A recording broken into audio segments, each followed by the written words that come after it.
Alright, guys. What is going on?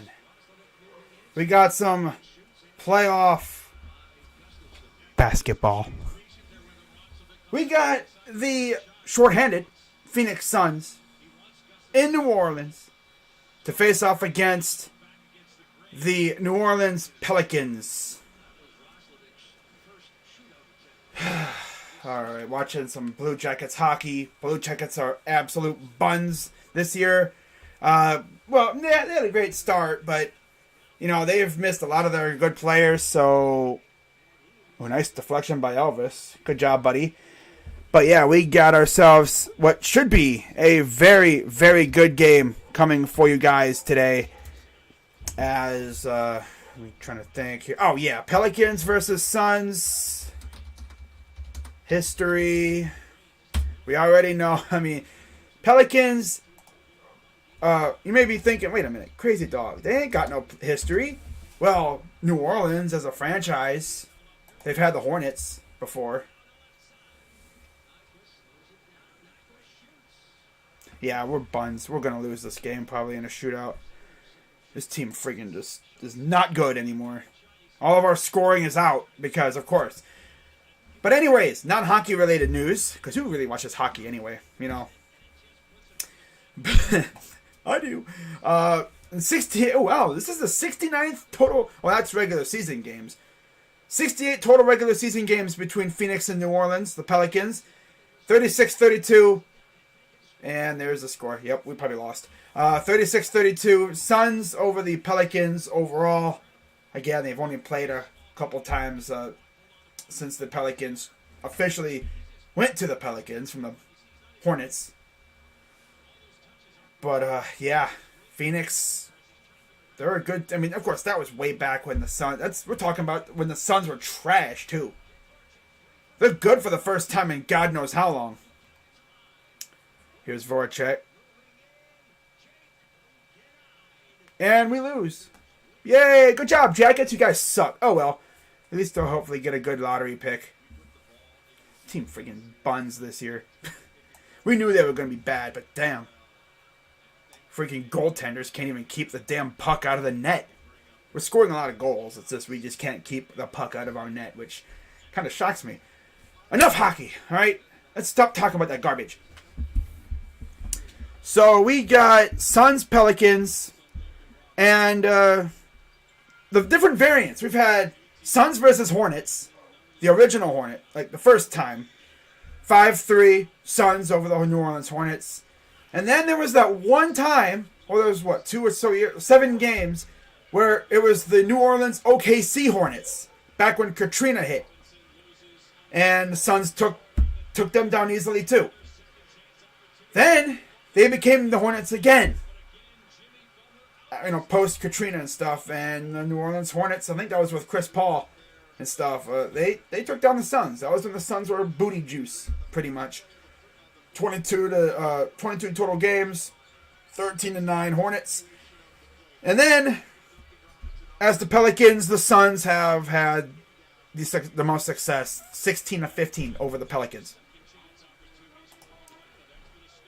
So, we'll see how these guys can do. And they've only played twice in the playoffs.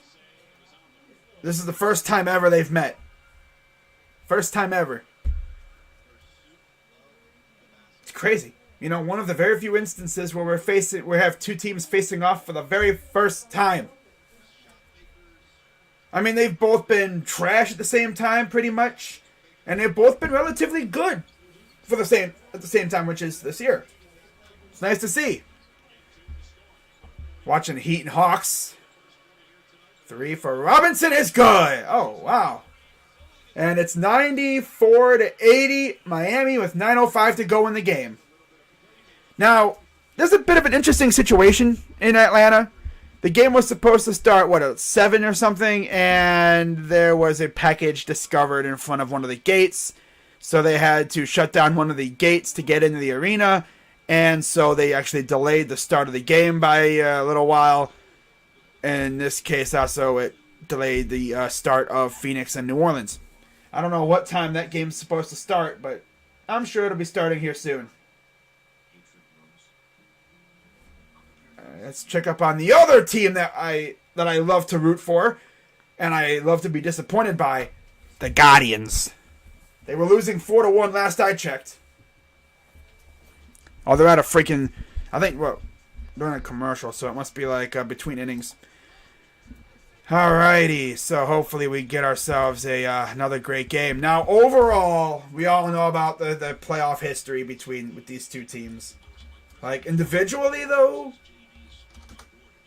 the Suns' playoff history,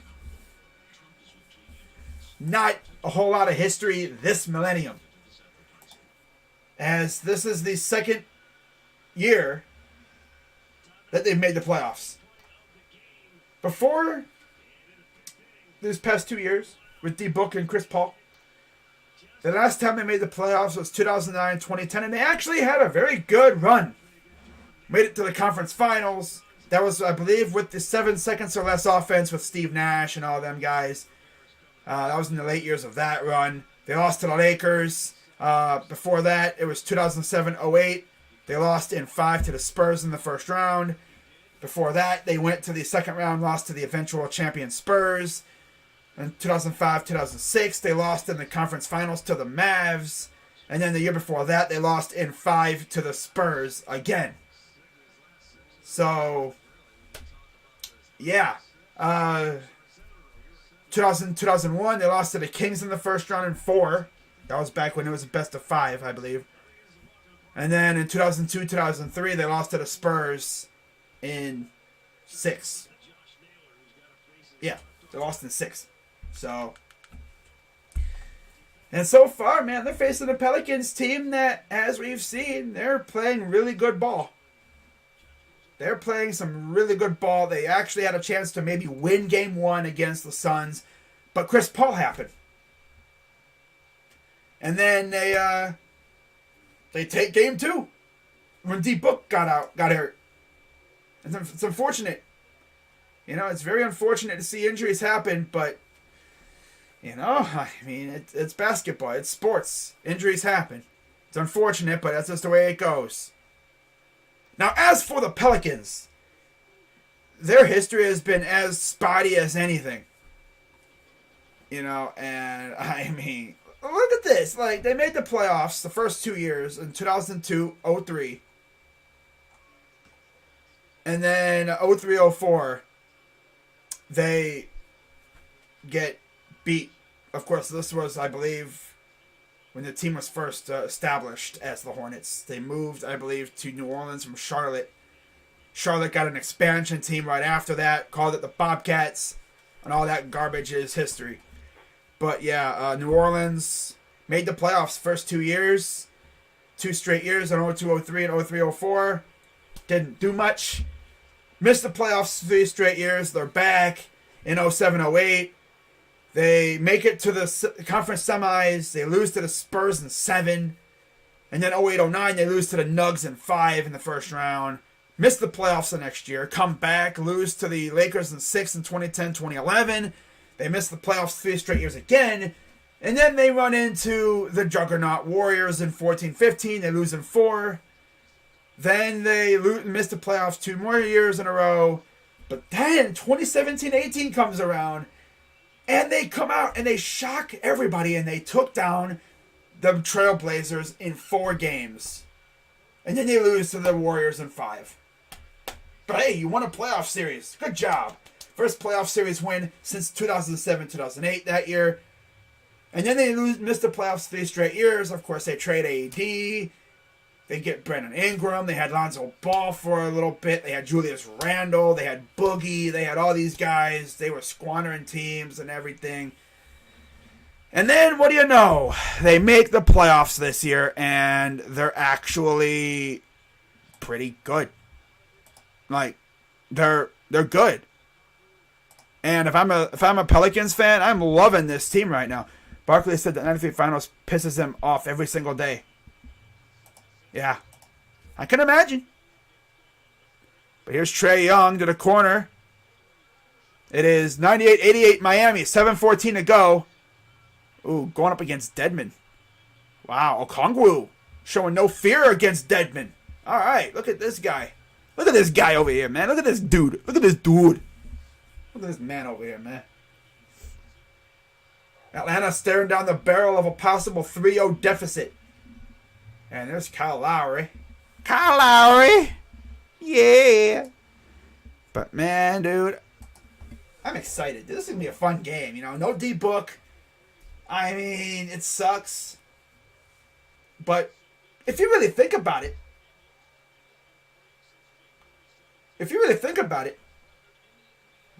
the Pelicans don't have freaking Zion. Right? So it's kind of even, if you really think about it. Well, we got 6:47 and counting here in this game. 20 of the last 23 home games. Wow. For the Hawks. Here's Trae Young getting doubled. Out to Herter. Corner to Bogdanovich. Three is no good. Putback is good by Okongwu. Oh, I'm sorry. That's White. That's right. That's right. That's right. Oh, good gracious. Of course, Atlanta went to the conference finals last year, and like I said, they are staring down the barrel of going down 3-0 to the Heat. I mean, do I think we would have fared much better than the Hawks right now? I don't know. It's hard to say. I know Miami would have had fits with our size, but I don't know, man. I don't know how we would have done, especially with JB Bozo's staff as our coach. He would have had us doing something stupid. He would have had some dumb lineup at the end of a game or something. Let's see how the Guardians are doing. Let's see how the Guardians are doing. Probably losing, most likely. Oh, it's 4-1. Runner on second, 1-2 count for Ahmed Rosario. Let's see how this goes with Naylor on second. Here's the pitch.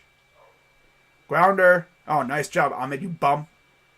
Nice job. Yep, I'm not watching. But anyways, other scores from around the rest of the playoff series. There's only 2 other games going on right now. And one of them, of course, is almost done. Milwaukee is taking a nice, gigantic dump all over Chicago. 73-47 right now. In fact, when I was watching that game, Grayson Allen was taking a crap all over them. Giannis has 18 points. Drew Holiday has 13, 12 for Portis. 14 for Grayson Allen off the bench. Meanwhile, the Bulls, they are led with 14 from Vooch and 12 from Levine. DeRozan has a solid 9 points. Ooh, yeah. Not taking many shots there. He's 4 of 9. Not really taking a whole lot of shots there, eh? And then off the bench, they're getting a whole 5 points from their bench from Kobe White. He's played a total of 10 minutes. And nobody else has taken any shots except for Javonte Green, who's 0 for 1.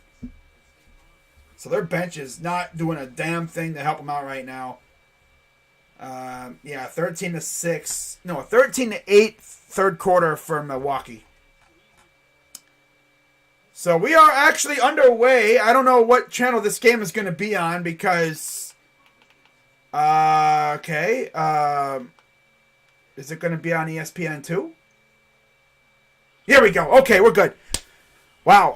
They didn't even let us know that it was going to be on ESPN2. They just said, okay, screw you guys. But we're joining a little late to the action here because they caught me off guard. Let's get the scoreboard up. All right. Sorry about that, guys. They caught me a little off guard. But I'm sure they're going to switch to ESPN once the Atlanta game's over. Here's McCollum off a screen. The Valanciunas drives up and no good. Ayton with the rebound. Here's CP3. Former New Orleans player. Crowder 3 is no good. Used to play for the Hornets when they were in New Orleans, of course. Now he's facing his old team. 2-0 New Orleans. 9:43 to go. New Orleans in their red unis. Suns actually not in their Valley jerseys tonight. They're in their white unis. Here's B.I. Ingram. Drives. Pulls up and no good again. And now here comes Chris Paul. He'll bring it up. He'll fire for 3. That's good. Top of the key. Top of the key for 3. Yes, sir, for CP3. CP for 3. Yep. Here's Ingram. Gives it to McCollum. McCollum. What's up, Yeti? Here's a 3. That's way too strong and just over the hands of Valanciunas. And they're going to call a foul on Ayton. Loose ball. Foul. I believe it's because he impeded Valanciunas from getting the ball or something. Maybe he dragged him down a little bit. Held him back. Can't do that. There's a dude in an orange freaking suit at the game. It's like, what? See a lot of red with a little bit of orange in there. Here's McCollum against Paul. Drives. Puts up. No good. And nice pass out. Here's McCollum again for 3. That's good. Never give McCollum 2 chances to kill you. Because he will get you. He'll get you at some point. Here's Paul. Nice pass to Ayton.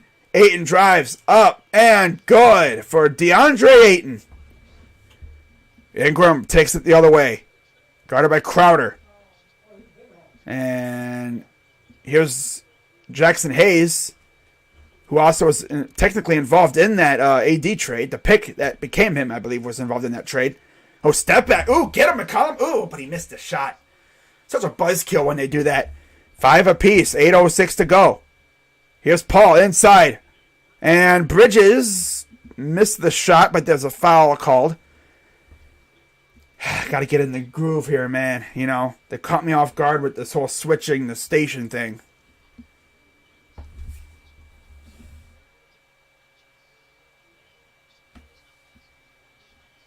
Huh. 8:04 to go here in the first. Bridges inside. There's Johnson. Hook shot good. Johnson getting the start for Devin Booker, of course. Here's B.I. getting a double team. Out. Here's Hayes to Jones. Herb Jones drives inside. Pass. Bad pass. Crowder will take it. Here's Paul. Paul. Johnson. Open 3. Good. 10-5 Phoenix. And now here's McCollum. Oh, nice pass out to Ingram for 3. That's good. Almost a steal. And did Jones hurt himself? Let's see if he comes up. Crowder wide open 3 is airballed. Completely whiffed that sucker. Okay, there's Jones. He looks to be all right. B.I. drives up and good. With a little finesse off the backboard. The gentle touch. Not too hard, not too soft. Just right. And now here's Crowder. He'll take it up past the timeline. First time New Orleans has hosted a playoff game since they lost to the Warriors in 2018. Here's Crowder. Ironically, they beat McCollum's old team in the playoffs that year too. That's kind of ironic if you think about it. Here's Jones. Little Euro up and good for Herb Jones. Time out. Phoenix. That's got to be ironic. That's got to be something. It's like McCollum is playing for the team that eliminated his team a couple years ago. That'd be like Al Horford playing for the Cavs against the Celtics or the Hawks because we eliminated those two teams when he played for them. Yeah, that's weird. That's so weird. I didn't even realize that until just now. It's like he's playing against his old team. That's tough. He's playing with his old team, like with the team that eliminated his old team. That's crazy. Wow.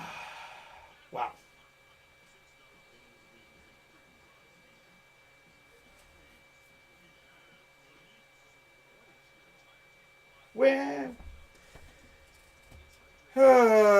right. But yeah, guys, if you are new, if you like what you're watching, I'll be live all playoffs long, except for next Thursday, Friday, and Saturday, because the NFL draft is going on. And even though we're probably not going to be picking in the first round, I'm still going to go live. Me and my guy, Gil Ambrose, we did it last year when we actually had a pick. Had to wait all night for us to pick. And we're going to still do it. We're going to rock out and we're just going to have some fun. Might even do an impromptu food review. I don't know. Yeah, those only happen like when I order food and it shows up right at game time. Gotta love when that happens. You know? You order food, you're like, it'll probably get here hopefully before the game starts. And then it shows up right as the game starts. So it's like, yeah, might as well make the most of it and do an impromptu food review. Why not?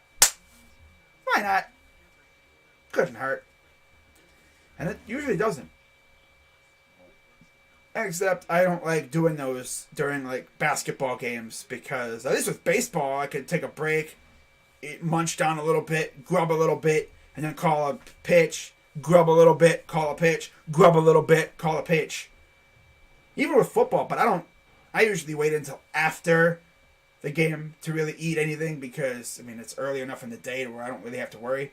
I wake up, eat a little breakfast, maybe a waffle, a couple waffles, some cereal or something. Really get my grub on, and then I eat after the game. Because, of course, calling games makes me hungry, which, I mean, using a lot of energy, especially when it's my team. By the way, speaking of NFL, got some interesting news today. Not related to the Browns, although it could very well be related to us because we might be involved again. But apparently, the NFL is thinking about streaming playing not one, not two, 3 games on Christmas this year. 3 games, which means you're probably going to have like a 1 o'clocker. You're going to have a 4 o'clock, and then you're going to have a night game, just like Thanksgiving. Which means, I hope to God the Cavs don't. If the Browns play on Christmas again, I'm hoping to God the Cavs don't play on Christmas.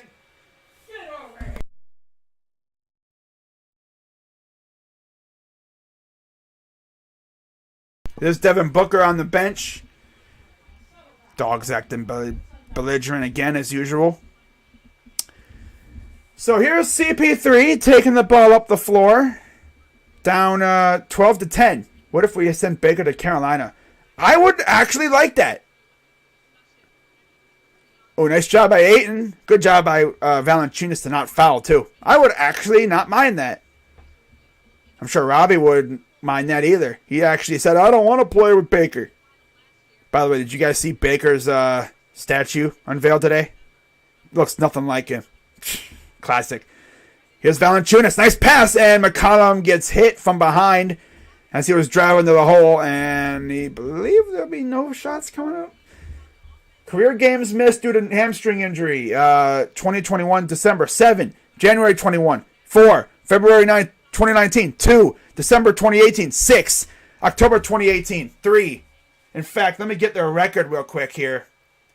They were 5-2 in December 21. 2-2 in January 2021. 0-2 in February 2019 during those 2 games. They were 1-5 in December 2018 when he missed 6 games, and they did not win a game in 2018 October. Of course, that was back when they were trash, so of course they're going to lose a lot of games because they were trash. And there's a miss. Nice job by her, but he did not get it. It was out of bounds. All right. But yeah, apparently also Deshaun Jackson was on Instagram today. He shared a picture of an edit of him in a Browns jersey, and he was talking about, this look icy though. And then he actually tagged Deshaun Watson. Ayton floater is good. Yeah, he actually said he would be open to playing for the Browns. I mean, not going to be against it for the right price. Okay. Couple, maybe like a 1-year supreme vet minimum deal. Wouldn't hurt. He could help Anthony Schwartz. That'd be nice. He'd be good for like a deep ball here and there. Especially that we'd have a quarterback to get him the ball.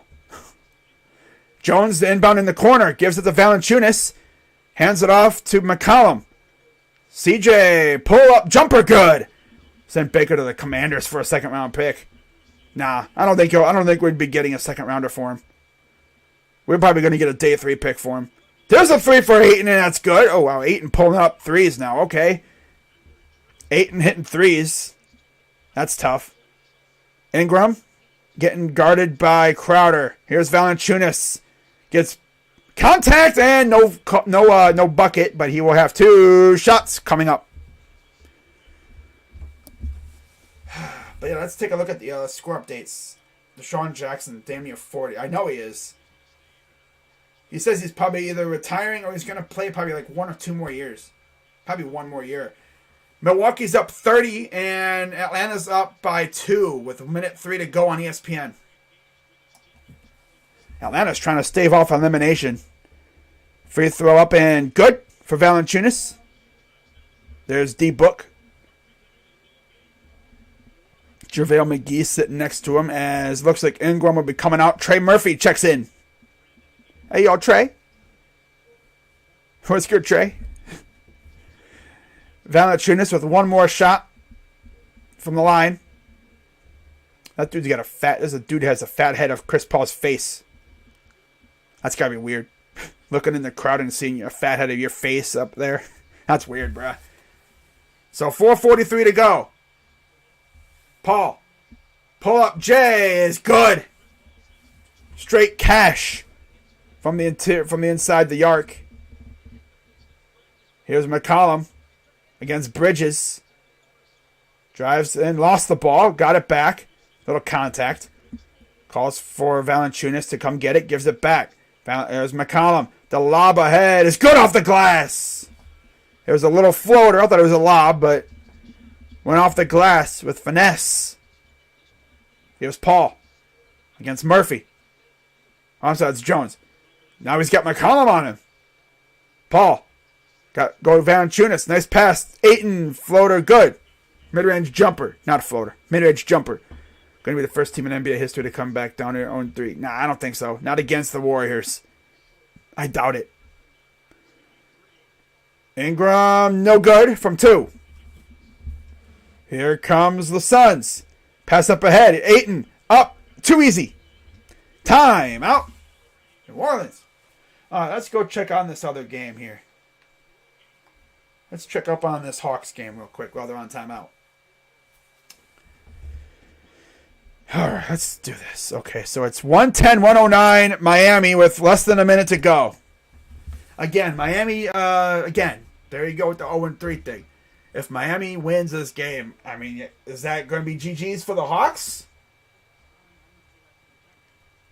I mean, yeah, you kind of have to think so, right? But I think Miami's probably going to win that in like 6 or something. Or 5 at least. I don't see Atlanta getting swept. They could probably win this game. They could even tie it up in game 4. You know who I think really wants this series to go 7?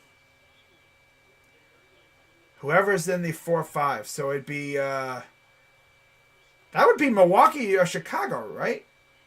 In the 4-5? Well, no, it'd be Philly, Toronto, right? Yeah. It'd be Philly, Toronto, right? So you know those two would want these guys to go 7. Especially if Philly takes care of business tomorrow. Which I will be streaming that game. Here's the 3! No good. They don't have to foul. Raptors and Hawks getting swept. I mean, they're up against the wall right now. Especially them Raptors. They're already down 3-0. See if the Hawks can pull it off here. 23 seconds to go. Butler. Drawing a double, looks like. Gonna give it to Bam. Here's Butler. Fires 2. Short. Uh-oh, here we go. 10 seconds to go. 9, 8. Trey. Drives. Up. And good with 4.4 to go. Timeout, Miami. Yeah, you just knew that was happening. It said Hawks getting swept, and they just took the lead here. Pelicans and Nugs, second round series, going to be interesting. It's not going to be Pelicans Nugs. I doubt it. Well, I don't think so. I think it'll be Warriors and somebody. I just don't see the Warriors losing with how they're playing right now. You know how Curry and them play. They go crazy in clinching games.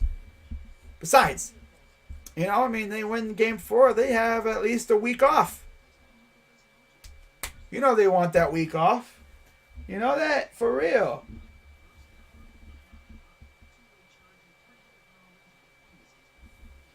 You know they definitely want that week off. For sure.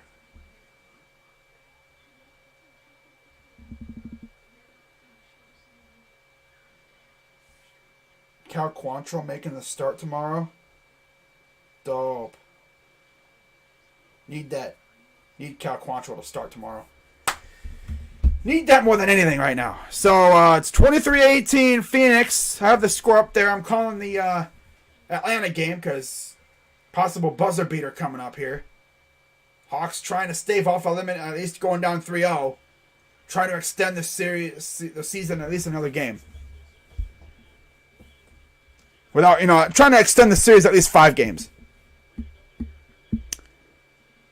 So Vincent to inbound, 4.4 to go. Gives it off. Butler, 3, 2. What is Butler doing? Puts it up, and he's nowhere close. And that's game. What kind of shot was that, Butler? You just needed 1 point. What are you doing, dude? He sold so hard. You just needed a point. Just go to the hole, bro. What are you doing, Bozo? But anyways, we're back, and here's Ayton off the miss. Gives it off to Paul. Paul drives in, kicks it inside. Drives in, turn around, kicks it back out. Here's Paul. Can't see the names on these damn jerseys for the Suns. Gotta love that. Orange numbers on white jerseys. Yes. Good call. So it's Crowder, Ayton, Paul, Shaman, and Craig. As JaVale McGee and Campaign check in now for the Suns. For the Pelicans, it's Ingram, Jones, Murphy, Nance, and Graham. But yeah, Hawks stave off elimination. They forced at least a 5-game series. Here's Payne. Inside for McGee. And he got a little contact, so he'll have 2 shots. Right? No, I think it's just an inbound. No, man, it's just an inbound. It's an inbound pass. Right? Yep, it's an inbound pass. There's no way they're shooting shots already. All right. Here's Crowder. For 3. No, he completely missed again. Oh, God, Jay. Oh, boy. Here's Jones. Drives right in. Gets blocked. But there's a goaltending. You can't do that. It was already on the way down when it was hit. First 8 weeks of the 2022 NFL season will have 2-minute doubleheaders each week. Where'd you see that at? So I ain't seen nothing about that. For real. 25-20 Phoenix leads. Who just scored for them? It was JaVale McGee with a big two-pointer. All right. Here's Ingram. Out wide open. Murphy. 3 is no good, but there was a foul called. So it does not matter. Foul is on, I believe, Torrey Craig or Shamet. Foul is on Shamet. All right. Ingram shooting free throws. Up and good. 25-21. Phoenix leads. Oh, they did? Really? Really? So, yeah, Saturday, Game 4. Raptors and Sixers. I will be streaming that game. And then I'll be doing, I think, Nets and Celtics later that night. Later tomorrow night. So, should be fun. Should be a good day of basketball. As we have 4 games tomorrow and 4 games on Sunday. We might even have some series end this weekend, possibly. Depending on what happens like these next couple of days. Warriors could advance. Sixers could advance. And then we'll see what else happens, as there's not too many other series left that could be sweeps. Here's Payne. Payne. Step back three is no good. Ingram with the rebound. Brandon Ingram will take the ball up the floor. Does a little move. Oh, nice job recovering that ball there. Could have been stolen. Here's Nance, the former Cav. Ingram around a screen. Draws the double, gets blocked. Sends it back to Nance for three. That's way off. And they're going to say, he's out of bounds. Oh, God. What is this bozo doing? Shamet stepped out of bounds when he was getting the ball. Oh, boy. Okay. Okay. Let me check Twitter. Because I have not seen anything from Schefter talking about Monday Night Football doubleheaders every week.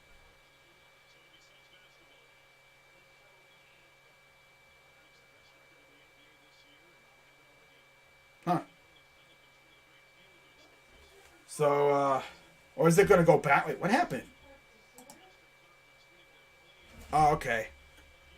I see what happened. All right. So I guess the Suns kept the ball. I thought they lost it.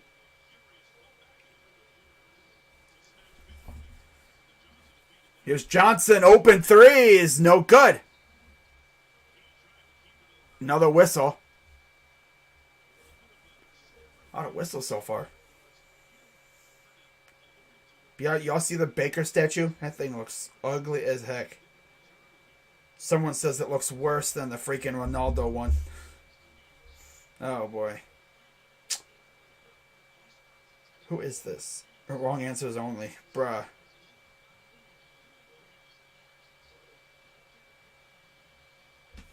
Free throw up and good. Suns in the bonus as well as the Pelicans, so probably could have some free throws being shot here in the late first quarter. 8.5 points per game this series for JaVale. Former Cav, of course, former Warrior. Notorious for his days with the Wizards and Nuggets, where he was the Shaqtin' a Fool champion. There's another foul coming up the floor. Man, a lot of contact. They are being very physical. CBS Sports just announced it.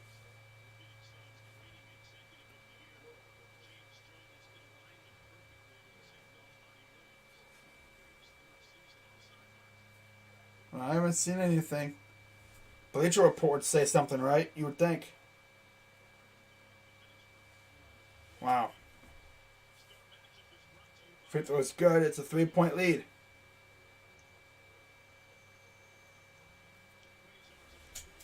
Star matchups in the regular season: Paul and Ayton, McCollum, Ingram. They barely even had me give me a chance to read that freaking graphic. Oh well. 1 minute to go here in the first. Torrey Craig up, no good. Rebounded. McGee up and puts it up and in. I'm itching all over the place right now, man. Damn. Nose itching, eyes itching. Damn. 46 seconds to go here in the first quarter. Here's Graham. Screen. Fires for three. That's good for Devontae Graham, the former Pelican. Hornet. Former Hornet. Charlotte Hornet. Damn. He is a Pelican. And then a response misses from, who's that? Freaking Shamet again? Marshall. Inside. Dunk by Ingram. 24 seconds to go here in the first. You got a 1 second difference between shot clock and game clock. Shamet? Or is this Payne? Can't tell who this is. Okay, that's Payne. Alright, I was like, where's Shamet at? There's Shamet. Here's Payne against Nance. 7 seconds to go. Payne drives. Kicks it out. 3. Craig. Airballed. Johnson. Up and no good. Shot clock violation. So I believe they're going to have a second left for the Pelicans here. There's Monty Williams. Former Pelicans coach, mind you. Once upon a time. 1 second to go. Ingram will inbound it. And they'll yeet it. And oh, that was so close, but it missed. Just a little wide to the left, I believe. If that would have went in, I would have lost my mind. I would have walked off. It's one of those, ain't no way that's going in. And then it swishes and it's like, oh. Okay. Alrighty then. Score update from Chicago. It is 95-63 near the end of that game. Damn. Milwaukee packed up. Man, they should be up. They could easily be up 3-0 right now, but they just sold in that final game, that second game, man. Dang. Dang, man.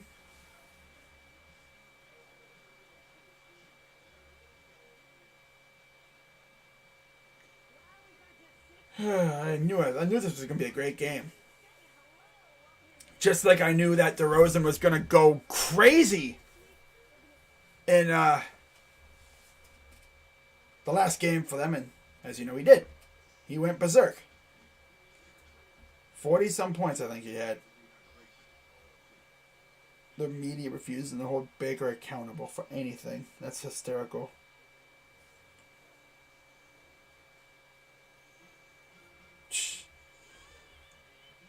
I'm not watching the USFL.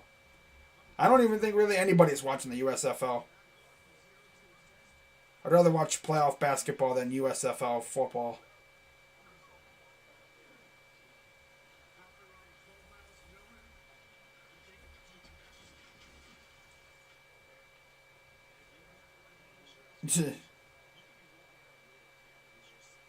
Oh.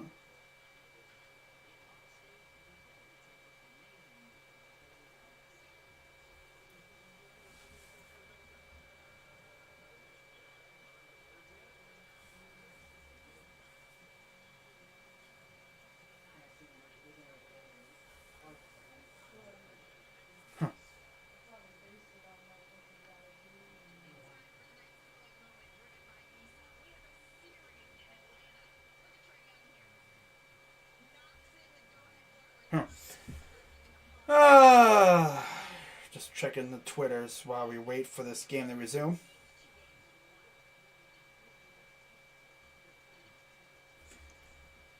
NBA on ESPN.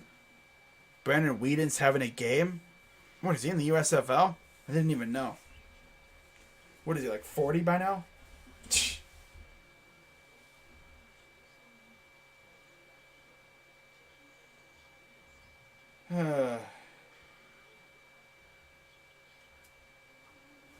And score update, 97-64.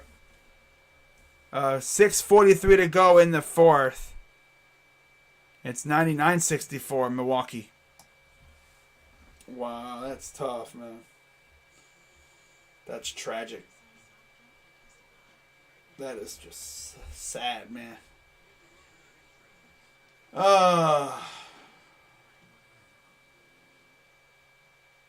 Dang. Gotta love these long commercial breaks. Really ruins the vibe. But I understand, these networks gotta get their money. Wow, 13 points for Ayton, most in a quarter in a playoff career. Nice. Here's McCollum, wide open for three, and it rims out. Rebounded by Nance with the hustle, and he lost the ball, and then he gets shoved out of bounds, but it'll be Sun ball.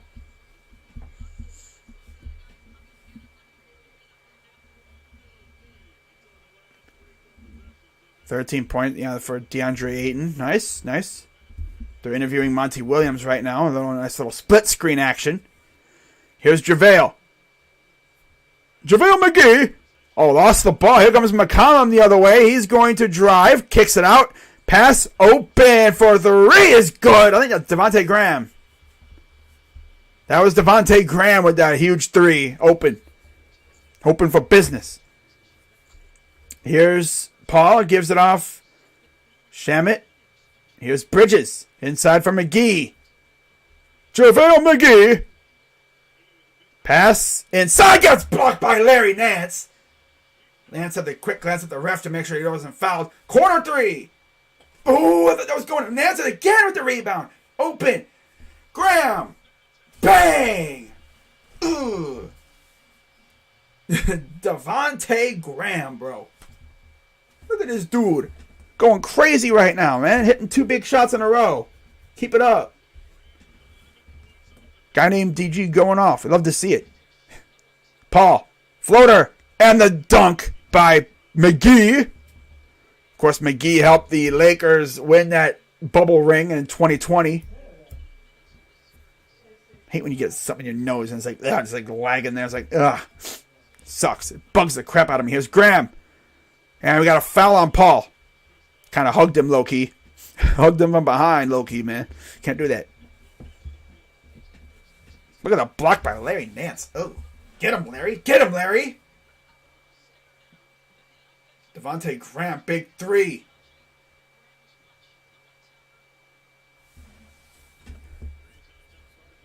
And we got an offensive foul. So it'll go right back to the Suns.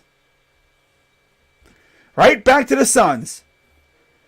But if you're wondering how the heck Larry Nance ended up on the Pelicans, well, here's the backstory. We had him, traded him to Portland because we thought, okay, Portland's going to be good. You can actually have a chance to make the playoffs. Well, it turns out Portland is dog doo-doo. So they traded him in the McCollum deal to New Orleans. As a nice dunk by Shamet. Here's McCollum. Fires for three. That's no good. And here comes the Suns. Shamet hands off to Paul. Back to Shamet. Landry Shamet. Inside for McGee. Got loose and reversed. Oh, now he's saucing it. 23-20. Wow. Brendan Whedon shot to win. Nice. Here's McCollum. Navigates through. Lost the ball and he's fouled. 35-34 New Orleans. 9:28 to go in the first half. New Orleans rocking their alternate number 3s. These are the Jordan brand jerseys. I think every team has one.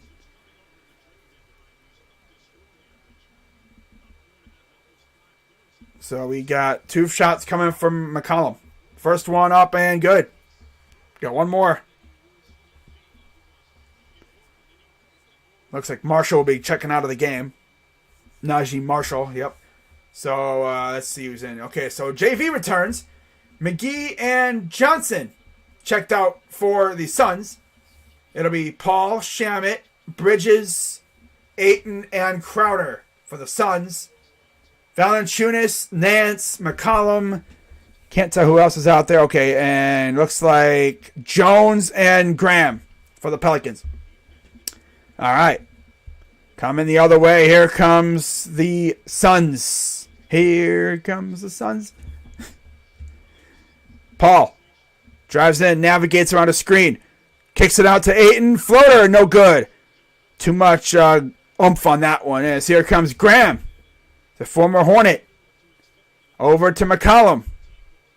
McCollum gets a screen. Graham, 3. No, just a little off. Little off and a little short. And nice slick steal. And then, damn. Ball's going all over the place. Sheesh, brother.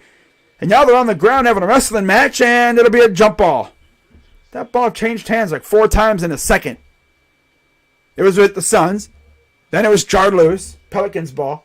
Then the Pelicans couldn't get it. And then before you know it, they're on the ground wrestling for the ball. They're doing a little wrestling. Some Bayou wrestling. As Graham checks out. As the gritty Jose Alvarado checks in for the Pelicans. Give him a little defensive boost. Tip is won by the Suns. Paul brings it past half court. Here's Paul against Nance. Oh, nice job using that screen. Open 3. No. Surprised they didn't call a foul there because there was a little contact, but nope. Here's Alvarado. Alvarado. Valanciunas. Floater. No good. Nance. Floater. He's no good. Another miss. Valanciunas finally goes up for a 3rd and 4th time, and he's fouled. 2 shots coming up for the Lithuanian. Former Raptor and former Grizzly. He was a Raptor for so long, bro. It's like, wow. When I first saw him in a non-Raptors uniform, I was like, damn, that looks weird. If we didn't have Jared Allen, I would have loved JV. But I mean, we have Jared Allen. I love Jared Allen. He's such a menace on the inside, too, and we needed that. We needed a menace. Someone who can get lobs and just block your shot. Send you back to where you came from. But here's McCollum. At the top of the key, gets a screen. Inside for Valanciunas, and they're going to say, offensive foul. Hey, Deshaun Watson, Joey B, have fun in the basement next 14 years, Pittsburgh. And don't forget Lamar Jackson. Lamar Jackson. Oh, yeah, you just said Lamar. I didn't see the Lamar. Lamar, Deshaun Watson, Joey B, yeah. Pittsburgh, yeah, with Mitchell Trubisky. Yeah, have fun in the basement, Pittsburgh. No, I don't think they're going to be in the basement. Whoever's in the basement is still going to be a good team, but every team has a good quarterback, and then you have Mitchell Trubisky. It's tough, man. These haters just can't handle the fact that we have a top 10 quarterback in the NFL. Oh, but he's a rapist. No, he's not. Was he proven guilty? Huh? Is he proven guilty of said charges? No. So therefore, he is not officially that. Okay? Okay, let the facts come out before you start calling him stuff. As there's a miss, here comes Alvarado. He'll speed up the floor. I thought he was going to pull up. Here's McCollum. Kicks it to Valanciunas. Floater is good. It gave him a friendly roll. Valanciunas was there for the cleanup in case he needed it, but did not need it after all. And classic Alvarado working in the backcourt, trying to maybe get a finesse a steal. Bridges, 2, good. 39-36, New Orleans. 7:22 to go. You can just tell that Phoenix is missing that scoring punch from D-Book right now. Here's Alvarado. In the backseat of a Monte Carlo. Drives. Lost it. Up. Nice pass, but it went to the wrong guy. Trying to get it to Valanciunas. Looks like Ingram. Is that Ingram coming in next? Bridges. Around the screen from Ayton. Guarded by Hayes. McCollum against Paul. Now they switch. Big man Hayes. Here's a 3. That's too strong. And it's wrestled away. And this ball's still rolling. It's like a greased pig. Inside Shamet. Ayton. Turnaround hook is good. That ball's like a greased pig sometimes, man. You're trying to get it and it just runs away from you. It runs faster. It's crazy, man. 6:26 to go in the first half. McCollum against Paul. Drives. Runs into a double. And it kicked off of Shamet's foot. Oh, the block attempt, but there's a foul and one. As he tried to freaking reject that thing as Hayes got pumped on a little bit. He got punked. He got freaking dunked on, boy. Shamet showing some savagery right here. Dumps it all up on him, man. Like, nice job avoiding that. If he was a little slower, like if he pumped it back a little bit further, that probably would have been freaking rejected. But he didn't go all the way back. He went kind of like semi back, and he just quick dunk. He probably knew that Hayes was right there, and he didn't want to get rejected. You know, he ain't trying to get rejected. I'll be right back. I gotta put my nose real quick, guys.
All right.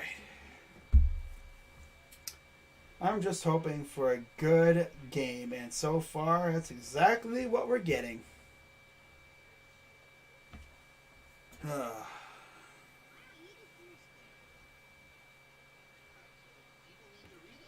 What's this? Ooh.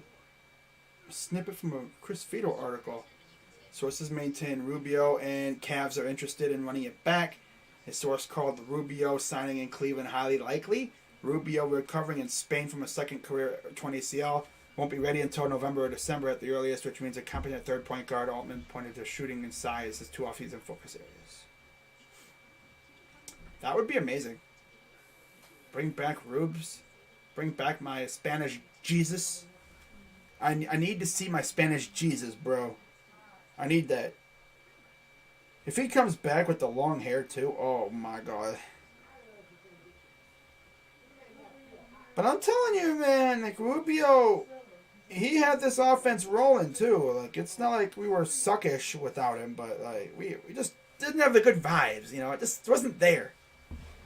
You could just, like, because, like, when Garland would come off the floor, Rubio would come in, and we'd be good.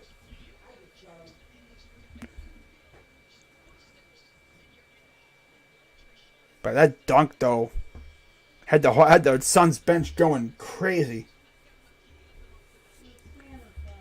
4 points, 2 of 3 from the field.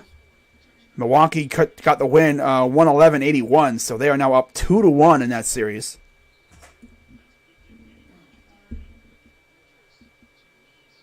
So we got free throws coming. We got a free throw coming up for Shamet, trying to make it a 2-point lead.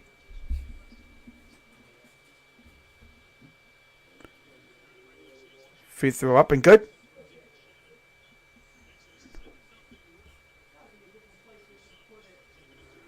I see who's taking the ball out. Okay, it'll be Jones. He'll give it up to McCollum. Passes up to Ingram, who's back in the game. And now Ingram will give it off to McCollum. Here's Hayes. Goes through, up, and no good. He'll have 2 shots for the former Texas Longhorn.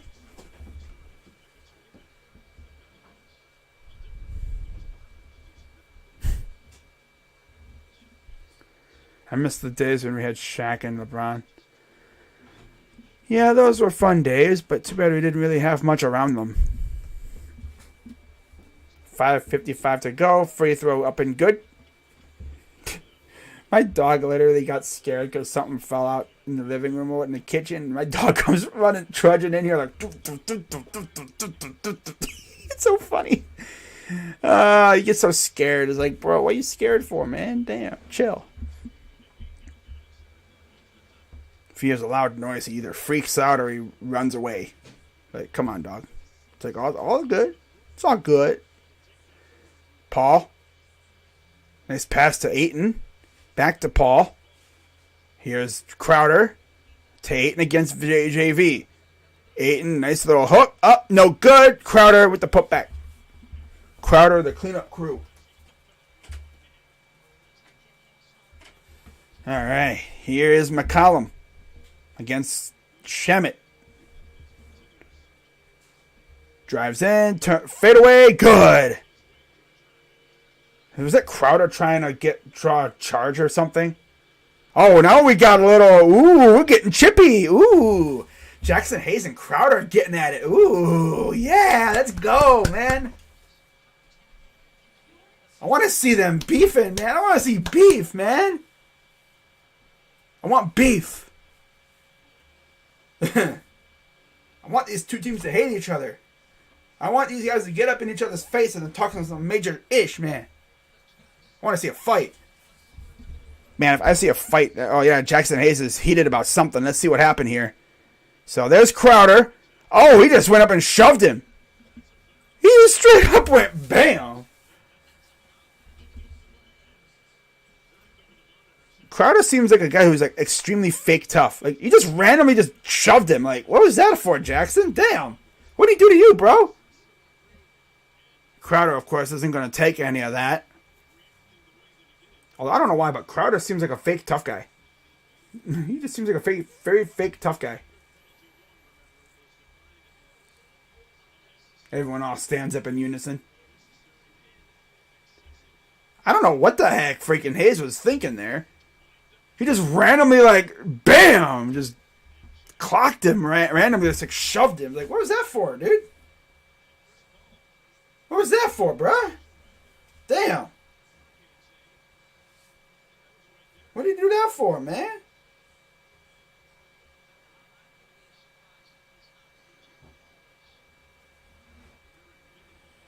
Well, they're probably going to rule this probably a flagrant 1 or something, I'm sure. Could be a flagrant 2, honestly. He might get booted.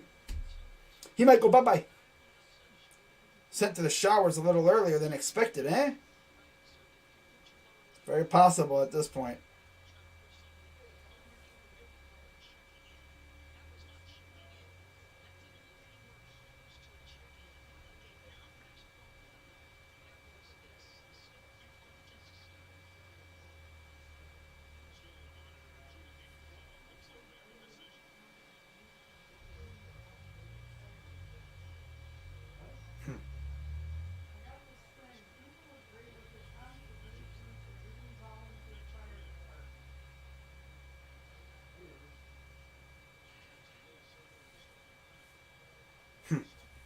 Wow.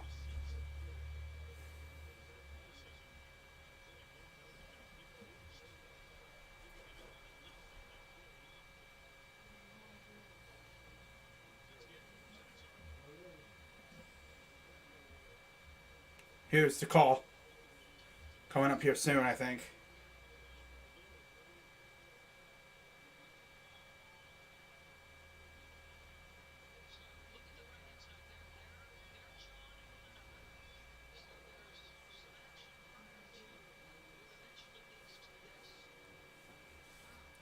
Could that be in connection to... I don't know what that could be in connection to. I don't know why he did that. That was so random.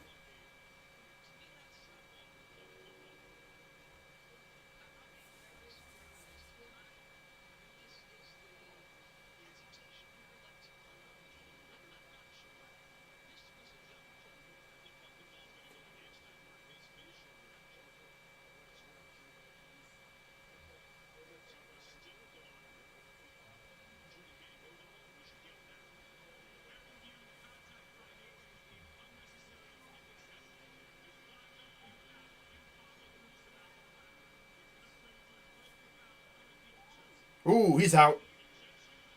Yep, flagrant 2. He's gone. Bye-bye.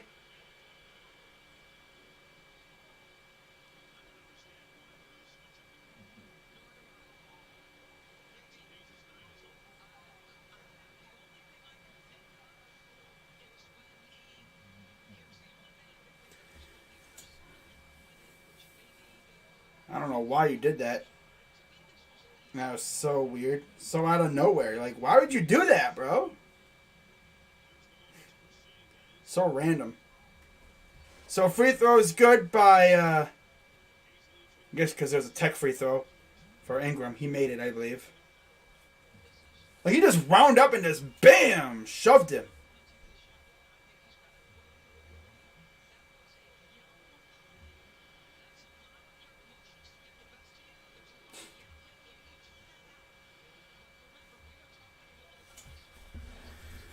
So free throw for Crowder is good.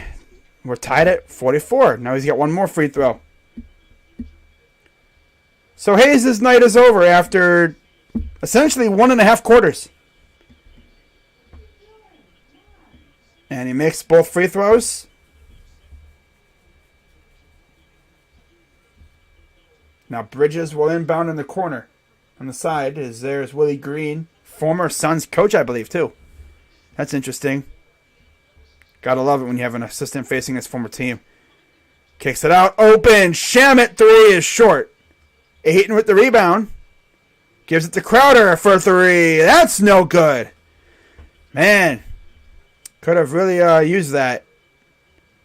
Here's Ingram. Gets around a screen. Corner. Alvarado 3. That's way off. Saved. Ingram. Up, foul, but it won't count. They're going to say no shot, but he was fouled. So 2 shots coming up. I like how both teams who won the games today scored 111 points. That's pretty crazy. Not going to lie. 4:44 to go. There's a kid who looks pretty nervous. But Brandon Ingram will shoot 2 shots. 4:44 to go in the half.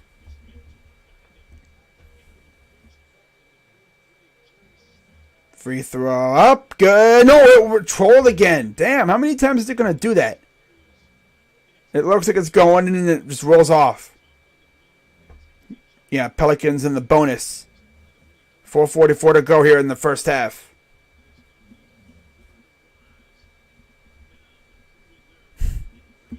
There's Jerry Stackhouse in attendance. Free throw number 2 is good for BI.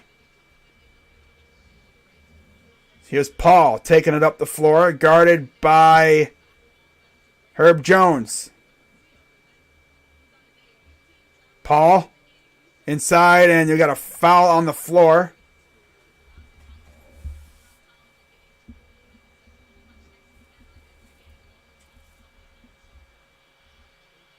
Oh, what's this now? More jawing a little bit, maybe. And there's a swipe foul. I like with every call it for the Suns, the fans all stand up in unison and argue against it. So here's Chris Paul shooting free throws.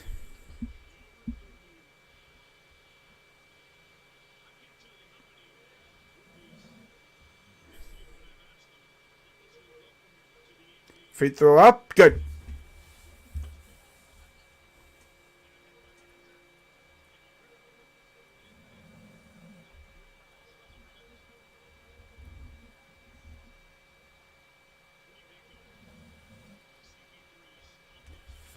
Free throw number 2 is good from Chris Paul. Here's McCollum to Jones. They got to get it past the timeline. Jones does that. Here's Ingram against Crowder. Lost the ball, and here comes Payne with the takeaway. Payne, Crowder, inside for Ayton, and an easy dunk for DeAndre Ayton. It's just mindlessly just turned the ball over, but McCollum was there to take it. McCollum against Paul. McCollum, mano-a-mano against Chris Paul. Oh, they're going total ISO here. McCollum draws a double. Kicks it out. Ingram, threes, no good. Putback is missed. There's Jones with another rebound after Valanciunas had a rebound. Here's Valanciunas from Alvarado. Alvarado, back to JV. JV. Ingram, three is no good again. So many misses right now. Here's Paul against Alvarado. Ayton, floater is no good. Off the side. Ingram against Crowder. And there's an offensive foul on Alvarado. I don't know what he was thinking there.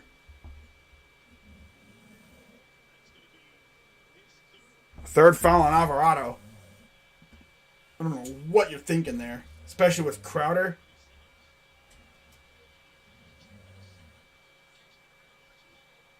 Crowder probably sold that a little bit too much there. He should win an Oscar for that job there, man. That acting job. That's what happens when you're around Chris Paul. And Crowder gets the bucket. With a little contact involved as well. Here's Ingram. Ingram. Guarded by Paul. Gives it off to McCollum for three. That's short. And then Jones and Valanciunas run into one another. And oh my God, dude. This dude Bridges has botched an easy layup. Got a little too cocky there, I think.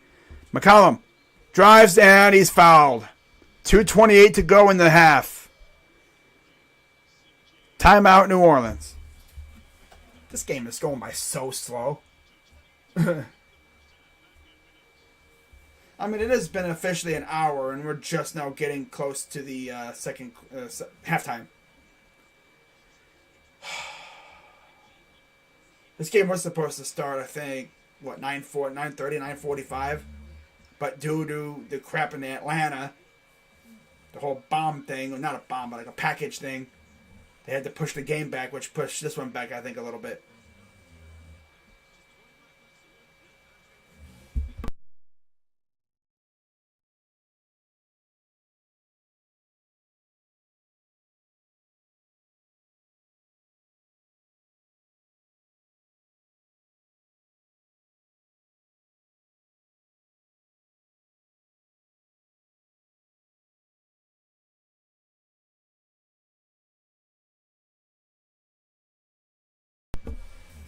I don't know if you guys hear it in the background, but my freaking dog always decides to take a nap, and he snores so loud when I'm doing this. He won't be in here until I'm doing this, and he'll come trudging in here. You might even hear him in the background. Then he'll go lay by my bed, and he'll start snoring. And he snores so dang loud. Sounds like a freaking person. Like, if you didn't know I had a dog, you would have thought that someone was, like, a person was snoring in here. You'd be like, what person is snoring in there? And it's like, it's not a person, it's my dog.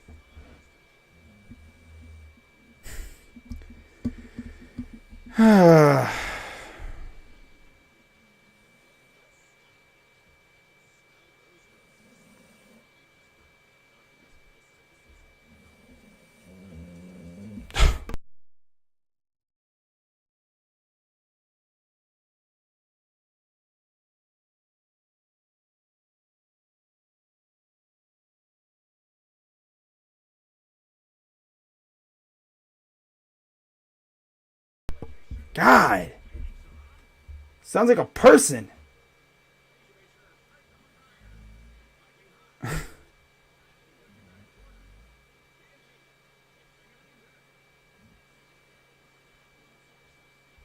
I could lock my door and my dog would still find a way in here. It's so funny. He just barges on in.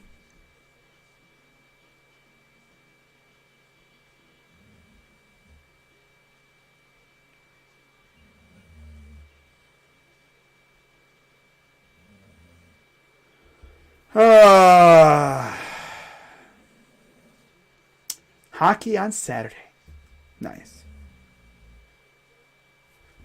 There's a live look at New Orleans, Louisiana. Cajun country and stuff. Can't see much. Not really much there. Missing this live shot. Oh, there you go. Camera has to pan over to the right a little bit to see the good stuff. Alvarado and Ingram doing a little work pre-game. I see Alvarado mic'd up. Oh, good choice. Okay. There's Crowder. As McCollum is set to shoot free throws. Yay! We love free throws. Here's the first one up and good. One more. Trying to cut it to a 4-point lead. Nothing like constant fouls to slow the game down. It's going too fast. Free throw number 2 up and it rolls off the side. No good. I'll be live tomorrow at 2 p.m. for Sixers and Raptors, by the way. Drives up and good. And then I won't be live until about, 7:30 around there for the, what is it? Nets and Celtics, I believe. 2:02 to go. Here's Jones, gives it off to McCollum. McCollum gives it to Ingram. Ingram against Crowder. Ingram, side 3! Oh, that's a 2. It's a 2. Very deep 2. But it's good regardless. It's a 5-point lead once again for Phoenix. 13 for Ingram on 4 of 10 from the field. Not great.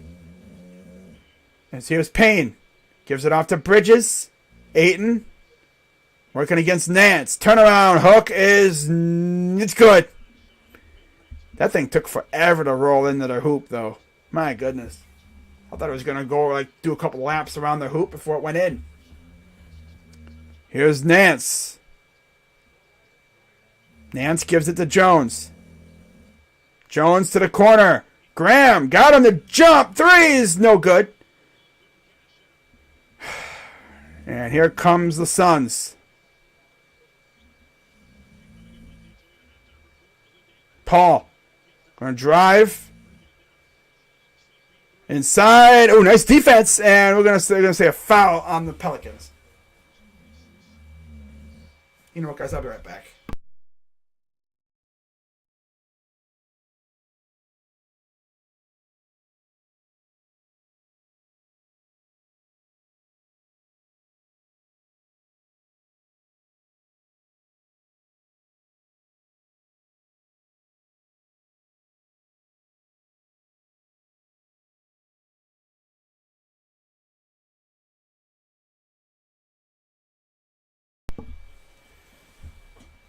Alrighty.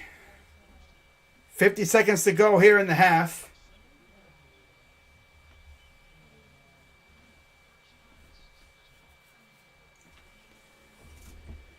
Free throw up and good. Freaking very hard to concentrate when you got a freaking human being snoring.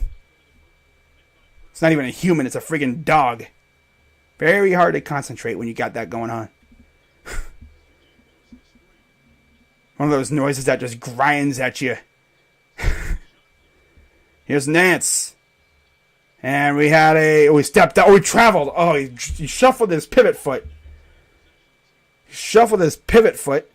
And it's already a 9-point lead for Phoenix. So Phoenix can really go into the half here. Maybe up double digits. Ayton will return as we approach the end of the first half. Here's Payne, guarded by Graham. Payne on the logo. Gets a screen. Gives it off to Ayton. Ayton almost lost it. Turnaround jumper is good. Man, he is cooking tonight. In the absence of Devin Booker, he is the one taking over this game. Here's McCollum. Drives to the corner. Fires for three is no good. And ball will go to the corner, and it won't matter. That's no good, but it wouldn't have mattered anyway. At halftime, 59-48, Phoenix leads. Yay. So let's go through the stat sheet as usual, like I always do in every stream I do. You know the drill by this time of, at this point if you watch my streams. So if it'll graciously, update. There we go. For the Phoenix Suns, 21 for Ayton, like I said. Without D-Book, he's cooking out here. 21 for Ayton. Nobody else has double digits at all. 7 for Paul. 5 for Johnson. Not too bad out of him. 4 for Bridges. 6 for Crowder, too. Can't forget about Crowder. And then off the bench, you're getting 9 from McGee, 5 from Shamet, and 2 from Payne. And then Craig and Biyombo have not scored. Biyombo only came in for like a short minute, and he was right back out. Craig played 4 minutes, 0 for 2 from the field. For the Pelicans, 13 for Ingram, 12 for McCollum, leads the way for the Pels. And then 4 apiece for Jones, Valanciunas, and Hayes, who, of course, is now out because of a flagrant 2. Very harsh foul. And then 11 points, all from Devontae Graham off the bench. Graham is the only one who has scored off the bench. Murphy's 0 for 2, Alvarado 0 for 1, and Nance 0 for 3.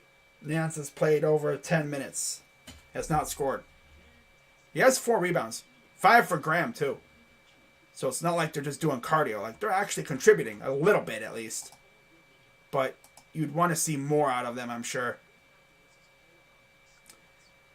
But now we sit here and chill, pretty much. Yeah. In fact, what I'm going to do this real quick. I'm going to go get something to snack on because, yeah, I'm kind of hungry right now, man. Usually I wouldn't be streaming a late game like this, but It's even later too. Usually the game would be like already start of the second half, but no. So I'm gonna probably get me like a snack bar or something. I'll be right back, guys.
Okay, got me a snack.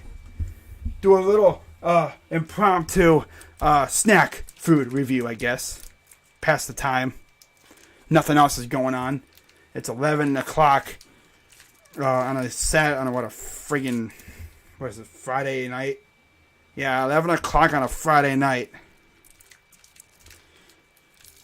You know, just chilling here. Nothing really to look at. I could probably do like a mock draft simulator if y'all really wanted me to. But I'm not going to do that. It would take way too much time to get that thing situated. You know?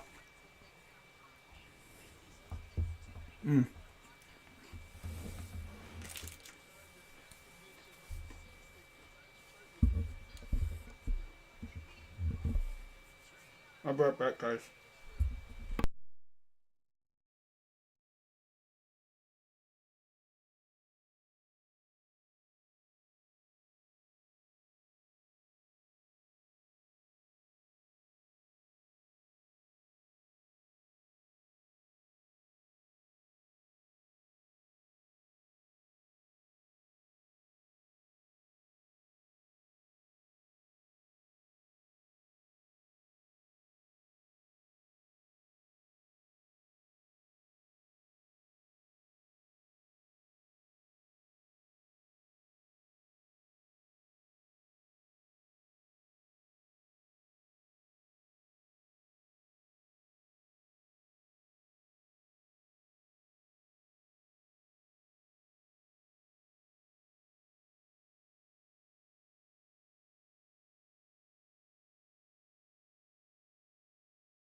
All right. I'm back for you now. And eat me a little snack. You know, refuel my my stamina bar, pretty much. I ain't trying to feel nauseous during a freaking stream, you know.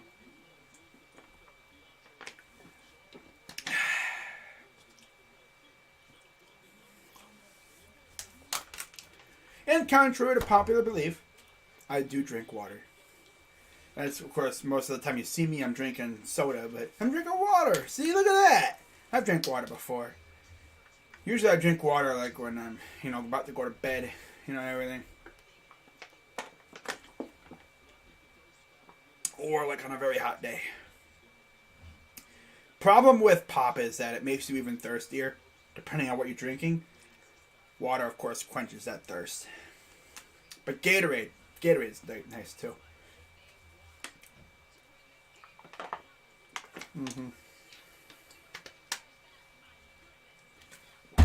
Nothing beats good old H2O.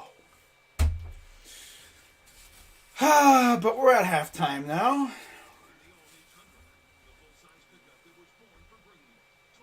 Hope everyone's having a great day, great night. And I will be live tomorrow. In fact, here's a little preview of what I will be doing tomorrow and the next couple days. Tomorrow, it will be... Alright. Sixers and Raptors, Game 4, possible clincher situation for the Sixers. And then you have Brooklyn and Boston. Wait, do they play at the same time tomorrow? No, that's right. No, that's not tomorrow. I think they do in a couple of days, though. And then you have the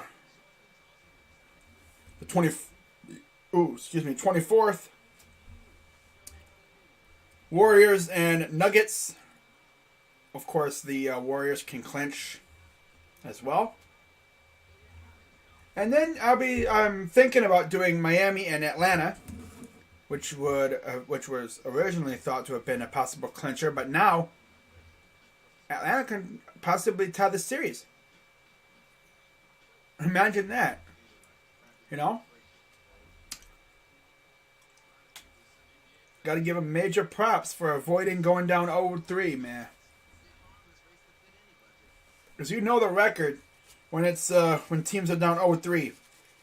No team has ever come back from down 3-0 at all. 3-1, obviously, yes. But not 3-0. And then, of course, on the 25th, I will be live again for Celtics and Nets. Now, overall, let's see what other games have been going on. Oh, let me do this. I keep freaking hitting the wrong thing. Gotta hit this. There you go. Now, overall, let's go look at the schedule for the entire league. Going to be a very busy couple days here. So, tomorrow, of course, you have Philly at Toronto at 2, Dallas, Utah at 4:30, 7:30 Boston, Brooklyn, and 10 o'clock Minnesota, Memphis, Game 4. I think if that would have been a clinching game, I probably would have done that game instead. Because I'm going to try and do every clinching game that I can. And then on the 24th, I'm obviously doing Miami, Atlanta, Golden State, Denver. Another 4-game day there. And then on Monday, the 25th, right now anyway, I said I'm doing Boston, Brooklyn. Now, that could change. That could very well change.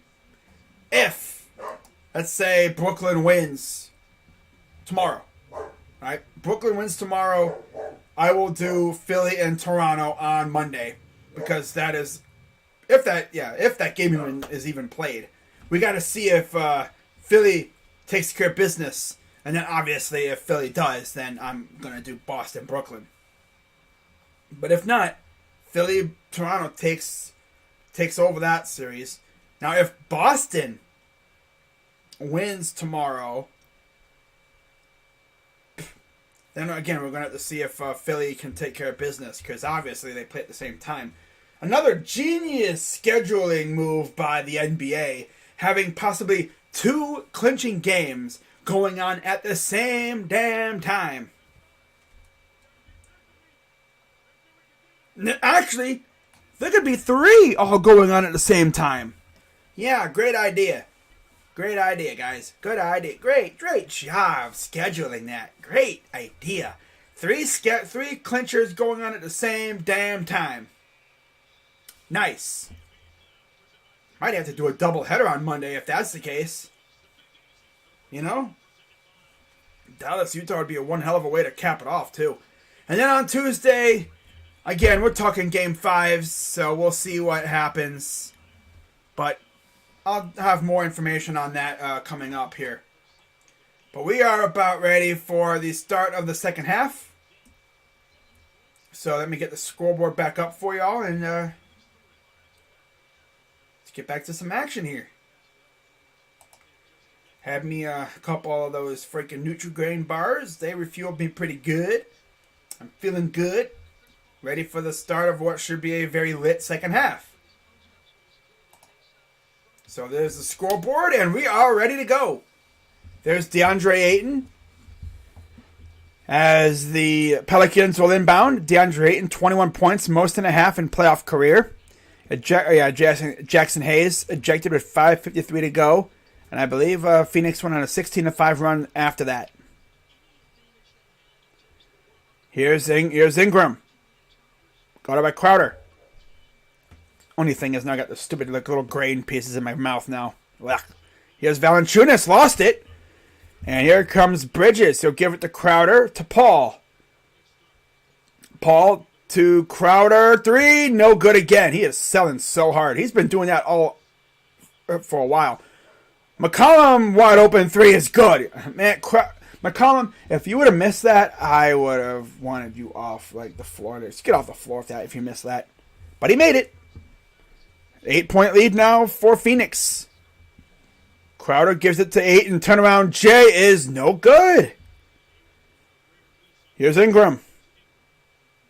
Yeah, Ingram and McCollum have to take over if they want a chance at this game.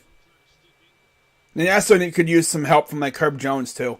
Jones up and good for Herb. Herbert Jones. 6-point lead all of a sudden. 10:42 to go. Here's Paul. Paul. Screen from Ayton. Forces the switch. Here's Ayton against Valanciunas. For 2 is good. McCollum will take it up off the inbound. Here's Ingram. He'll drive. Inside, stolen. Paul. He'll take it up the floor over to Shamet. Cross baseline. Bridges up and that's good.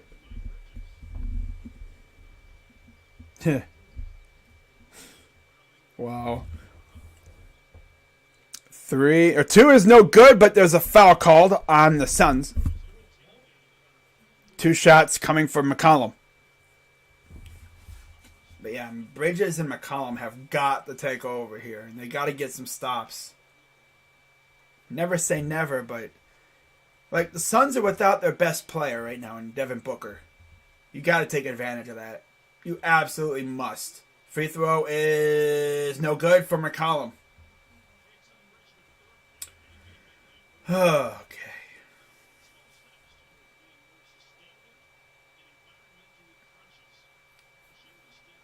So another free throw coming up for CJ.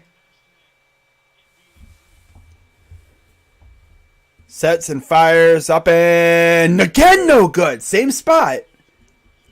Oh, that's tough. Here comes Phoenix the other way and Chris Paul. He'll take a drive inside, pass to Ayton, backing down, turn around, jumper, foul, and 1. He is just cooking these guys, man. They cannot stop him. They straight up cannot stop DeAndre Ayton at all. He is owning Valanciunas. He's pulling the DeRozan from last night. Absolutely taking over a game himself. 25. Free throw is good. 9:44 to go. Ayton has 26 points. A playoff career high, and the ball goes out of bounds. It'll stay with New Orleans.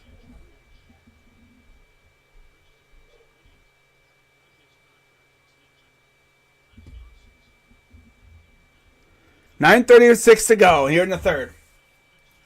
Series, of course, tied 1-1.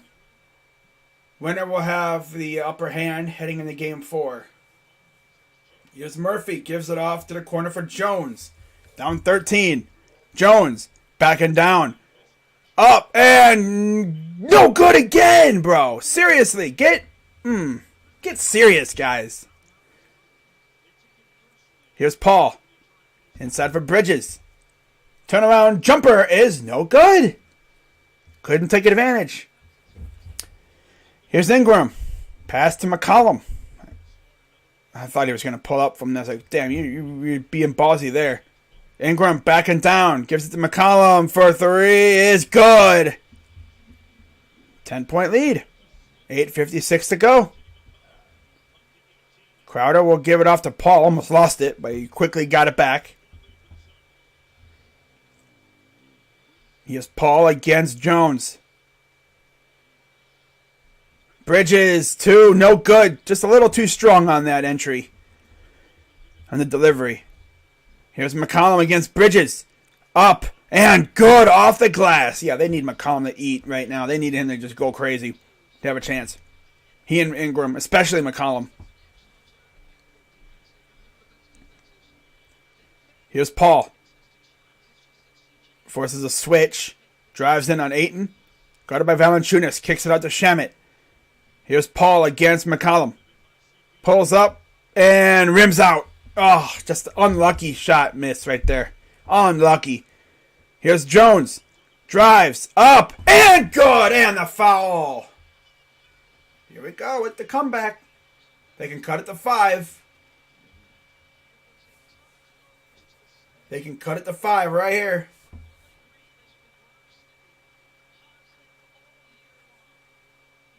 And that goes right up in there. Gets the and 1. Now all of a sudden they're right back into it. Free throw. Up and good for Herb Jones.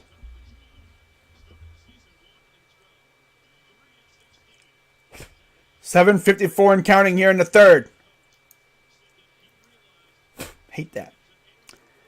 Here's Shamet. Fires for 3. Is no good. Uh-oh. They can cut it to 1 possession right here. Here's McCollum against Paul. Valanciunas comes for the screen. They give it to Ingram. Ingram goes and he's fouled. Just as he lost the ball.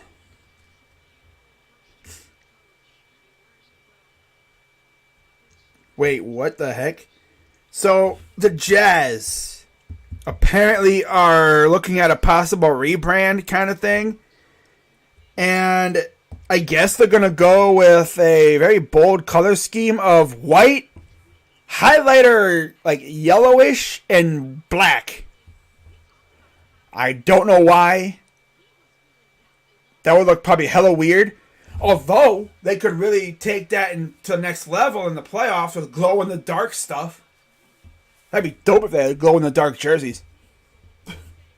Imagine. Or like in the playoffs when they do a theme night.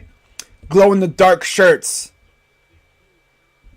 There you go, Utah. I just gave you an idea if you're watching. If you're a creative person for Utah Jazz and you like, what do we do for playoffs or whatever? There you go. Glow-in-the-dark shirts for the playoffs.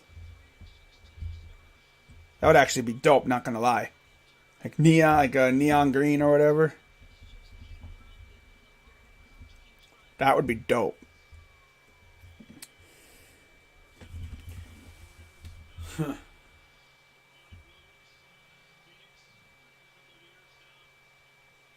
Writing that down, man. Here's Shaman into Ayton. He lost the ball. Valanciunas gathers it. McCollum over to Ingram. Down by 3. Ingram. They could tie it right here possibly. Ingram. Oh, wow. Borderline, and he's fouled. Valanciunas will go to the line to shoot 2.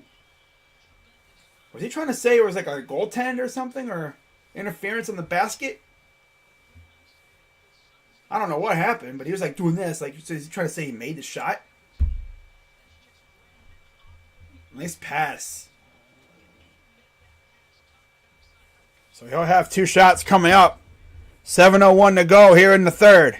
Gotta love the response from the Pelicans. They roared to life here. Made it a 3-score game. 3-point game, not a score, but yeah. First one is good. 2-point game. All of a sudden. A 16-7 third quarter for New Orleans. Like I said, they need their guys to wake up here. You know, you need your stars to show out and need your complimentary players to do their thing. They don't need to do too much. Just make your shots. Free throw, good. 1-point lead for Phoenix all of a sudden. 6:56 to go. 12-0 run the last near 3 minutes for New Orleans. Here's Bridges. And he's fouled and one. Well, that'll definitely take away the run. Nice response from Mikal Bridges. Timeout. I think Phoenix? Yeah, no, Pelicans called timeout. Okay. Pelicans call time.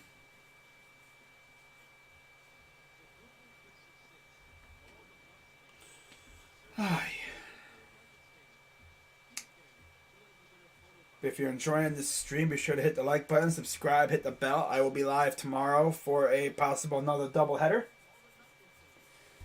As we might be seeing some teams start advancing tomorrow, or starting tomorrow. Sixers and Raptors. You know, first game of the series I'm doing, and it just so happens to be a clincher.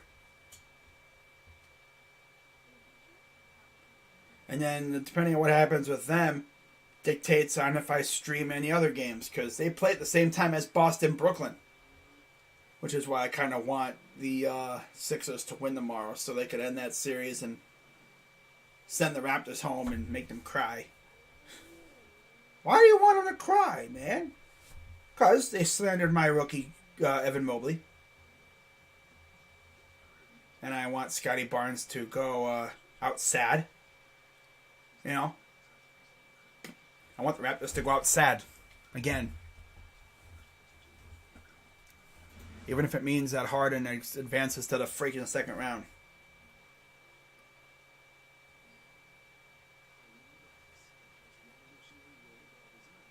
I can just see it now, though.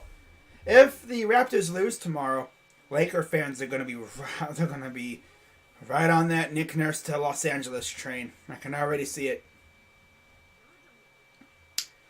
They're going to jump right on that. The minute that game ends, and if the Raptors lose, they're going to be right on it. Nick Nurse to the Lakers.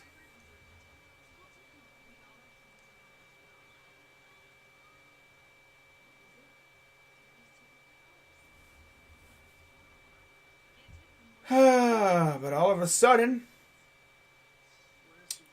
3-point game.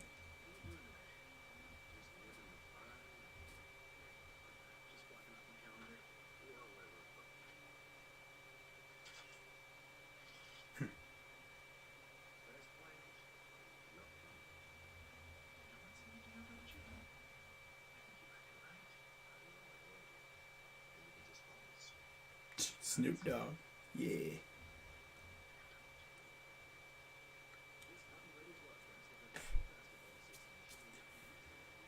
Man, what a game all of a sudden, man. I mean, I like how New Orleans woke up. They realized that, oh my God, you know, we can have a chance to take this series 2-1. Not to mention, I think the main thing is their guys are actually hitting their shots. McCollum has been a catalyst for this comeback. Goes right to the hole and gets nothing but nylon. Not to mention that N1 was pretty clutch too. So, 3-point lead right now for the Suns. One more free throw coming up from Mikal Bridges. So we'll get who's on the floor here in a second. I believe it is Crowder, Bridges, Ayton, Paul, Shamet for the Suns. Pelicans got Ingram, Jones, McCollum, Valanciunas, and Murphy. Free throw up and good. 4-point lead for the Suns. And that's Herb Jones will give it off to Ingram. Ingram, just past the timeline, gives a nice little screen. Drives in, off balance, good for 2. Valanciunas was there for the cleanup if needed, but he wasn't needed. Always good to have that. 6:28 to go in the third. Here's Crowder. A little careless with the ball there, almost lost it. But luckily he had the wherewithal to get it. Paul navigates around the traffic cones. And then there's Ayton with the nice slam. This dude, Paul, just navigating around the defenders like they're standing still. Because you don't want to touch them because they'll hit you with like a friggin' weird motion and draw a foul.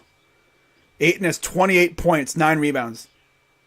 Ingram, nice pass to Valanciunas. Lost in the jungle. 3 is no good. Murphy just a little too strong on that shot. Paul drops right around, up and in. Too easy for him. You can't touch him because he'll draw a foul.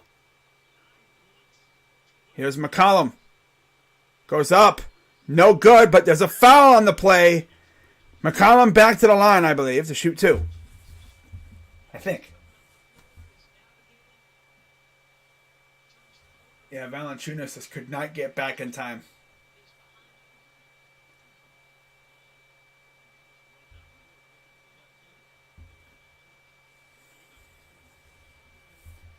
Free throws coming up here.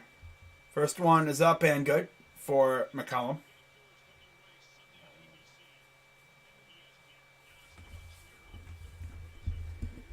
One more coming up for CJ.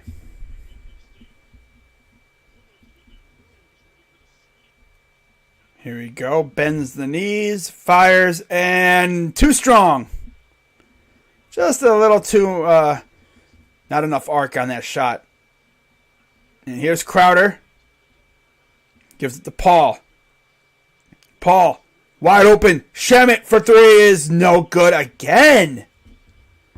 Here comes Ingram. Off the miss. Guarded by Bridges. B.I. drives side. Up and good for 2. That pull-up J is just money right now for B.I. Here's Paul. Looks like Johnson will be checking in with Payne for the Suns. Here's Shamet. Oh, he lost the ball. Oh, and it's stolen. Here comes Jones. He's going to dunk it home. Alvarado was kind of a little close to the baseline there. Don't get run over by a teammate. 1-point lead for the Suns. Here's Paul. Round a screen. Shamet open for 3 is no good again. Save no from Crowder. Here comes Murphy. Pelicans can take the lead. This crowd wants to pop right now, man. They want to go crazy. Ingram sizing up Crowder. Drives. Lost it. Kicks it out. McCollum. Please, McCollum. Hit a dagger in this dude's face. I tell you, do it. Oh, pull up Jay. I missed it. Almost got it, though. Coming back the other way. Here's Paul. CP3. Using Ayton as a wall. Up and no good. He used Ayton as a wall, too. You see that happen, too. Like the shooter will use as a screener as a wall. Here's Ingram. Lost the ball briefly. Got it back. And he's trying to get it to somebody. Getting double teamed. And they're going to call a timeout. Because he was in trouble. He was essentially in a straitjacket. Essentially. Like, he couldn't go anywhere with it. But, yeah, Shamet got a little loosey-goosey with the ball, and Jones said, I'll take that. Thank you very much. A little loosey-goosey. And all of a sudden, it's a 1-point lead for the Suns. Again, no Devin Booker. For anyone like, hey, yo, dude, Bozo, where's Devin Booker? Where's he at? Well, I'm sorry to say, he's out for this game. And he might even be out for a couple games. Which, if you're the Pelicans, you must take advantage. I saw somewhere where he's out 2 to 3 weeks. I don't think that's true. He's probably going to be out a week or so. So, if he does come back, it'll probably be like game 6 or 7. Which means if you're New Orleans, you got to take care of business in New Orleans. You got to win this game, and you got to win the next game. He might force Booker to come back too early. Because you know him. He's not going to let his team go out sad like that. He's going to be like, I'm good. And then he'll, play injured. And that's not what you want to do. But he might be in that situation where he does that. He won't be as effective. But then again, we've seen it where guys who are injured usually they become dead eyes. They're wounded, but then they just be hitting everything. It's weird. But if you're New Orleans, you've got to win this game. If you lose to the Suns without Booker, oh God, you're cooked. You are cooked, my friends. Because you can't beat him without Booker. I mean, bro. Yeah, you beat him when he got hurt originally. But if you can't beat him without him, oh, you are cooked, my friends. Because when he comes back, he's going to barbecue you. Not to mention, even if this goes 6 or 7, whoever wins the Grizzlies-Mavs series, that series could go 6 or 7 too. So, when you look at the Warriors, if you're a Warriors fan, you want your team to sweep the crap out of the Nugs. Because these other series might go 6 or 7 games, and you guys are going to get a lot of rest. Which means Curry will be able to heal up, not have to worry about going through contact a lot. He'll be able to rest up and everything and fully heal up. I mean, he's already pretty much healed up, but get to 100%. Because right now he's coming off the bench with a minutes restriction. I don't know if he'll have that for game 4. I mean, honestly, if the Warriors are trying to go for the jugular, they're probably going to start him. But do you start him over Poole? Maybe for this game. You try to finish the job, and then you start him for the round 2. But,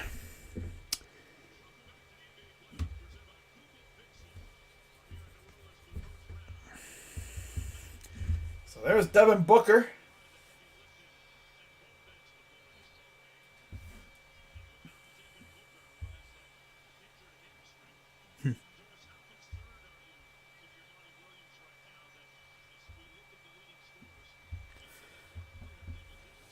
Leading scorer, look at that, 28 for Ayton, 21 for McCollum, 9 for Bridges, and 19 for Ingram. So it's essentially Ayton's day over there in Phoenix. As here's Ingram. Valanciunas is set to come back in. Oh, he pulls up a J and it's good! And all of a sudden, the freaking Pelicans lead 74-73.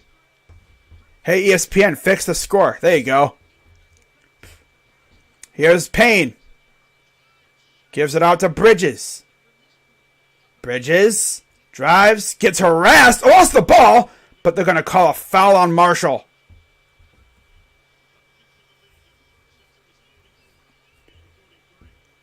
You know what's weird, guys?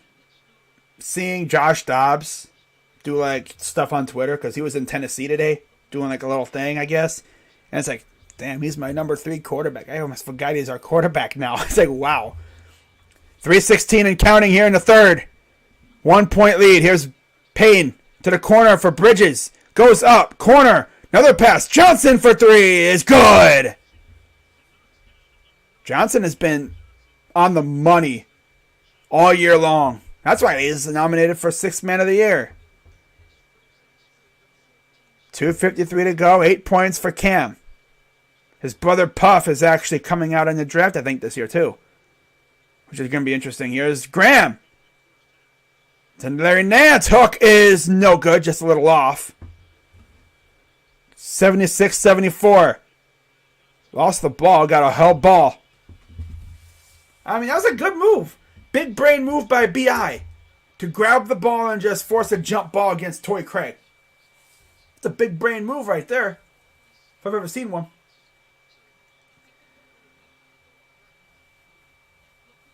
I'm probably going to make a video on Deshaun Jackson tomorrow, FYI, and a couple other things. As nice save by Graham as he gets whacked in the face. Foul on the Suns as Graham had got the jump ball off the tip, and he got whacked, I think, a little bit. A lot of contact in there. Again, Devontae Graham, former Charlotte Hornet.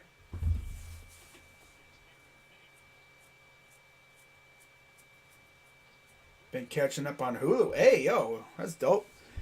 Yeah, I'll tell you one thing. Netflix is falling off so hard. Hulu's pretty good. I have Hulu. I don't watch it too much, but it's alright. It's good stuff. Especially when I want to watch Family Guy. Misses the first free throw. Have one more chance. Tomorrow, of course, I'll be doing Raptors and Sixers Game 4. And then you have Mavericks Jazz at 4:30. And then Saturday as well, you have Boston and Brooklyn. I'll be doing that game. And then followed by Grizzlies and Timberwolves. Free throw up and good. 1 point lead for New Orleans. Man, Minnesota should have been up freaking, what was it, 2-1 in that series? But they choked. They choked so hard. Here's Payne. Round a screen. Out to Craig. Inside for McGee. Big advantage for McGee, and he freaking can't take advantage of it. Typical McGee. Oh, man. Here's Graham. My nose is itching like crazy now. Graham. What the heck was that? The ball just jumped out of his hands. And then the ball gets... What is going on is... Cam Johnson got whacked. I think friendly fire. Ow. It'll be Phoenix ball. But Cam Johnson got whacked. Maybe a little friendly fire here. Lost the ball. Ingram goes to get it. Oh, no, there was a clothesline, inadvertent clothesline from Ingram in the face as he was trying to collect the ball. How's the weather in Cleveland? I don't know. I don't live there. I'm excited to watch Sixers Raptors. Damn right. Who's your favorite adult actress? I don't know. Even if I did know, I would not tell you guys. Adult actress? Like, what do you think this is, bro? Damn. You know, if I was a savage, I'd say your mama. But I'm not going to do that. You know, someone would probably say your mama. And I'd be like, oh, he said your mama. But I'm not like that. But, yeah, we got a great game now. Yes, sir. I hope everyone has a great rest of your night. As I said, it's approaching midnight out here on the east side. East Coast area. Eastern time zone.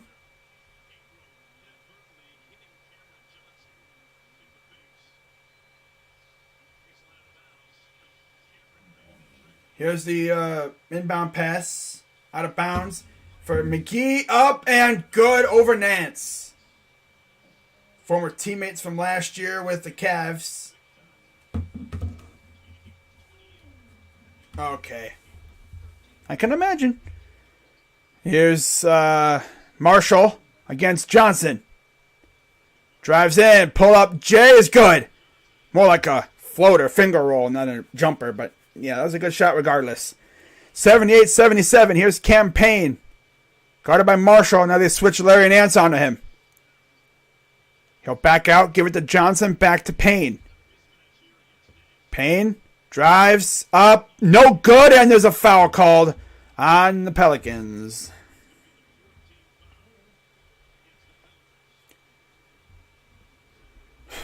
Of course, this dude's out here talking about freaking adult actresses in a basketball stream. Crazy dog after dark once again. Gotta love it. Minute 24 to go here in the third. 78-77 Phoenix. You see, I could see that too. I don't know where he'd go, but yeah, I could see that. Free throw, good. I'm probably going to do a video tomorrow on Kadarius Toney getting traded. And then I'm probably going to talk about Deshaun Jackson too. Possibly coming here. I'm probably going to do that tomorrow.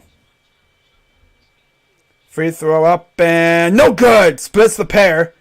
2-point lead for New Orleans. For Phoenix. 2-point deficit for New Orleans. Here's Nance. Gives it off to Najee Marshall. Marshall to Ingram. B.I. Screen from Graham. Look like a roll action here. Floater. Too good. Oh, man, he is cooking. Talk about people cooking. This dude B.I. going crazy now. Payne against Marshall. Damn it. Inside for McGee. Turn around. Jumper. Good. Like a little finger roll action.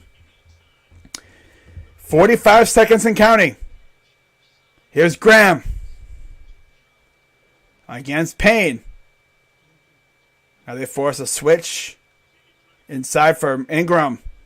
Gets harassed. Graham. 3. No. It goes out of bounds. It'll go back to the Suns. Gotta spice it up, of course. Yeah, of course. Yeah. All right. 25 seconds to go. About a 4-second difference between shot clock and game clock. About a 3-second difference. Barely a 3-second difference. 2-point lead. Payne going to sit on it for the final shot. Around one of the final shots. Payne against Nance. Corner. Johnson 3. No. And they're just going to stare at it. Inside. Lost it. And that'll do it for the third quarter. 81-79 Phoenix. 31-22 third quarter puts the Pelicans right back in this game.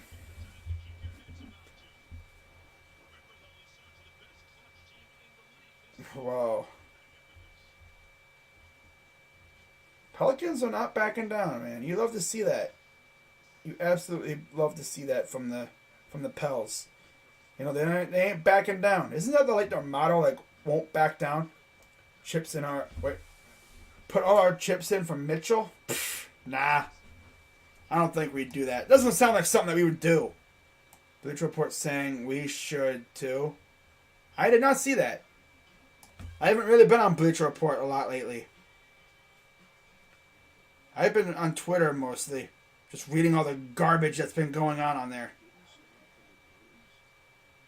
White Sox fall apart again. Oh my God.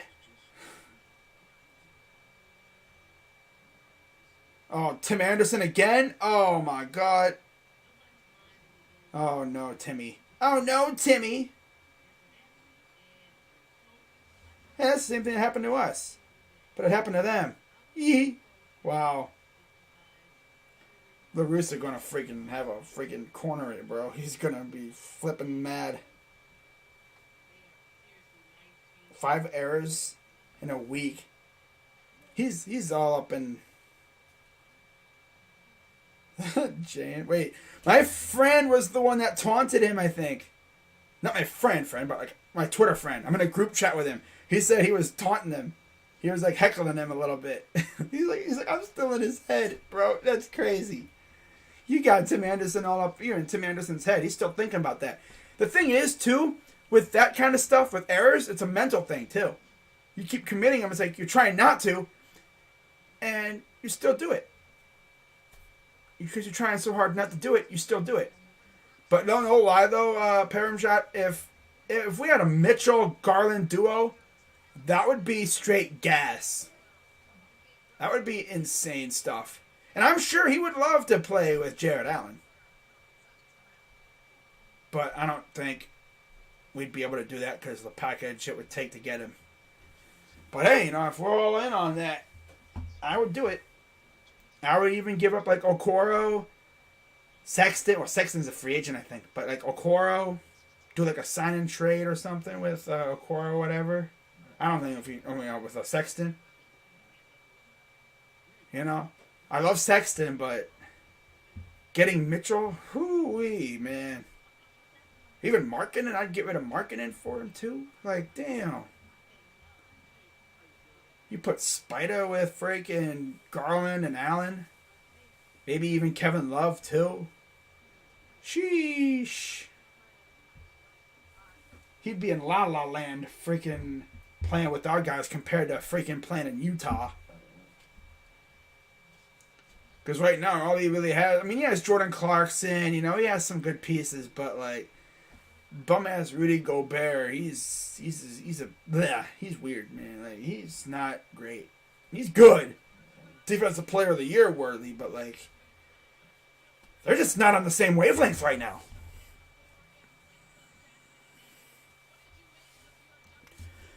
So we're starting with the fourth quarter. Here is Shamet gives it off to Payne. Payne against Jones. Shamet, baseline, no good. But did he step out? He stepped out. He stepped out. Pelicans ball. Alvarado is back in. It'll be Marshall, Nance, Jones, McCollum, Alvarado for the Pelicans. Johnson, Craig, McGee, Payne, and Shamet for the Suns.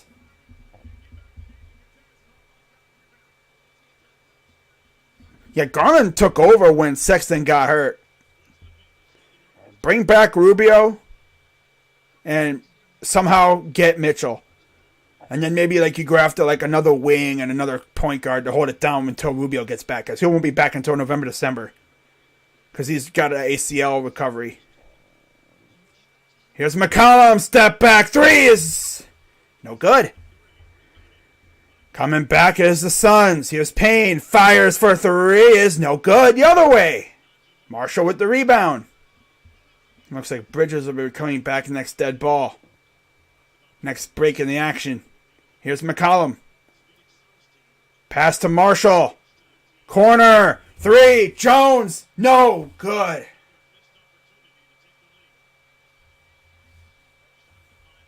Here's Payne. Drives in. Oh, avoids the block, but he still missed. I think Nance might have scared him with that swat attempt. Nance to Marshall. Corner. Alvarado got him all up in the air. Nance. Floater. Good. Tied at 81. 10:42 and counting. Here's Payne. Gives it off to Shamet inside. Oh, it's batted away, but there's a foul called on Nance. You imagine Garland, Mitchell, LeBron, Mobley, Allen. That would probably be one of the best lineups LeBron's played with in a while. Because you'd have Garland you had the youngsters in Garland and Allen with Mobley. You'd have Donovan, who's like a good veteran, and then you have LeBron.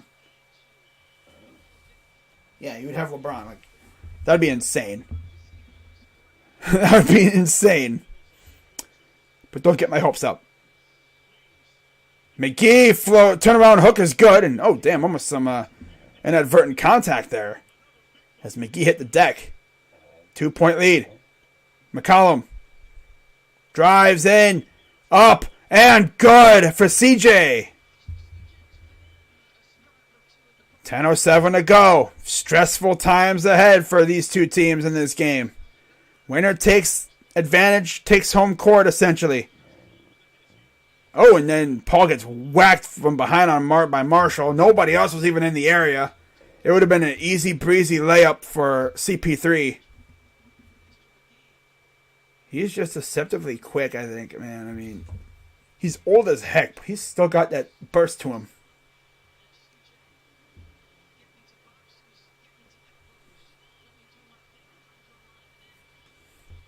Free throw up and no good. Oh. I'm going to do probably some videos on like possible free agent targets or something for the Cavs. Like if I hear any rumors. For sure. Especially once we get closer to free agency. 9 points for Chris Paul. Free throw is good. So he's got 10 points now.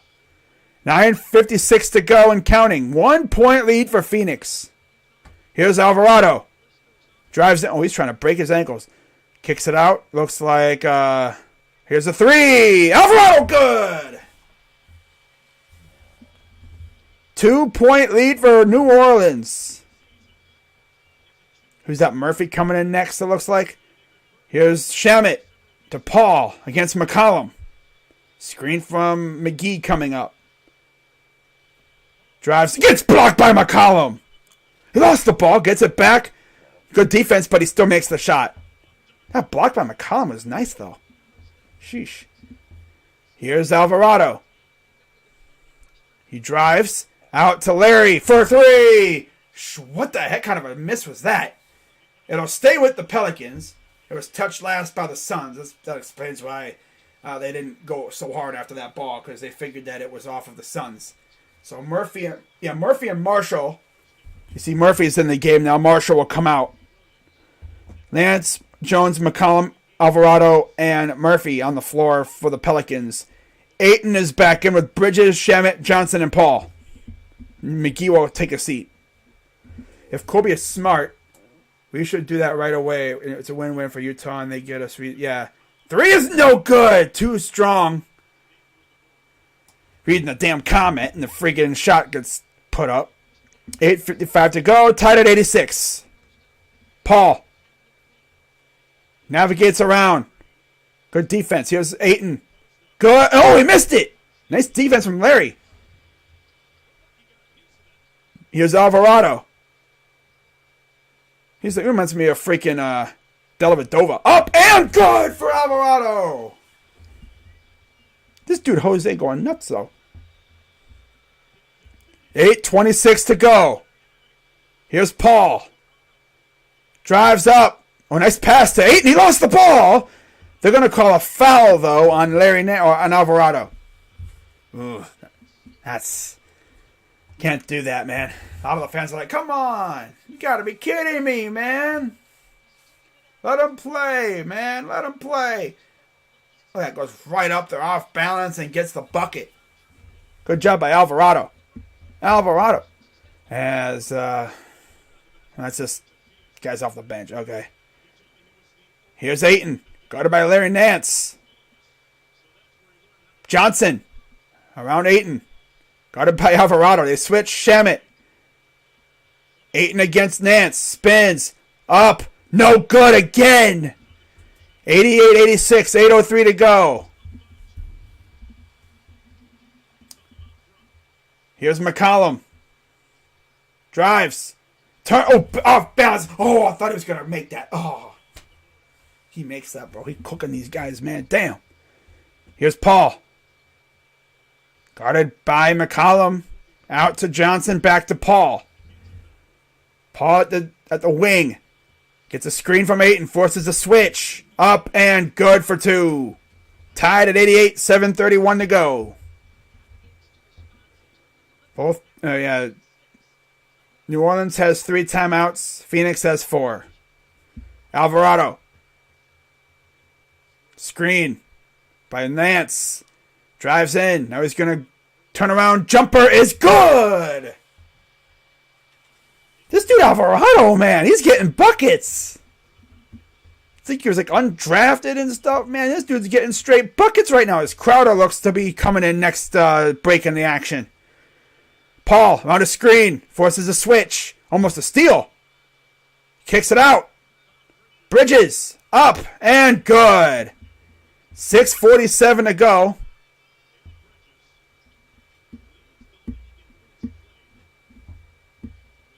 And here comes McCollum.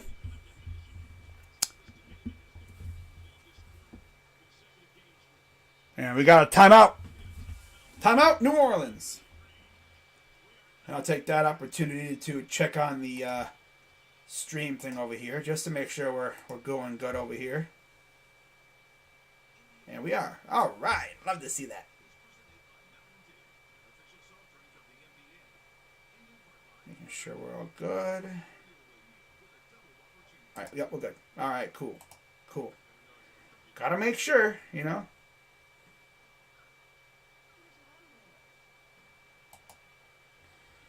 Quick score check. Who's leading the way in terms of guys on the floor? 23 for McCollum, 11 for Jones, 7 for Alvarado, and 2 for Nance. 28 for Ayton, 14 for Paul, and 11 for Bridges. As Crowder will be coming in as well. Tied at 90. Getting close to crunch time. Final like 3 minutes. That's essentially crunch time. And yeah, this is setting up to be one of those kind of games.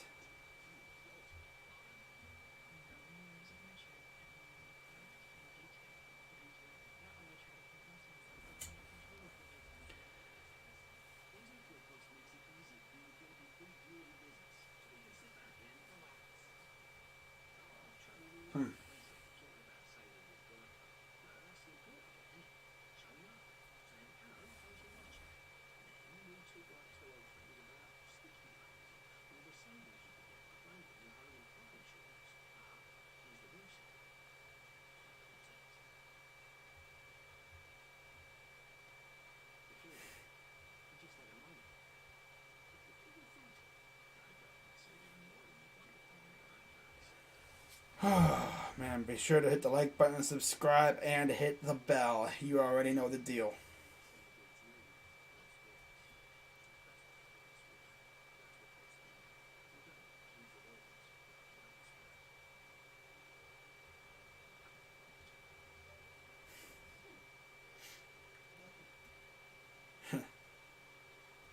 Escobar and the Nets are very upset at the Tyro Estrada tried to steal and score, being up 6 runs in the ninth. Tough.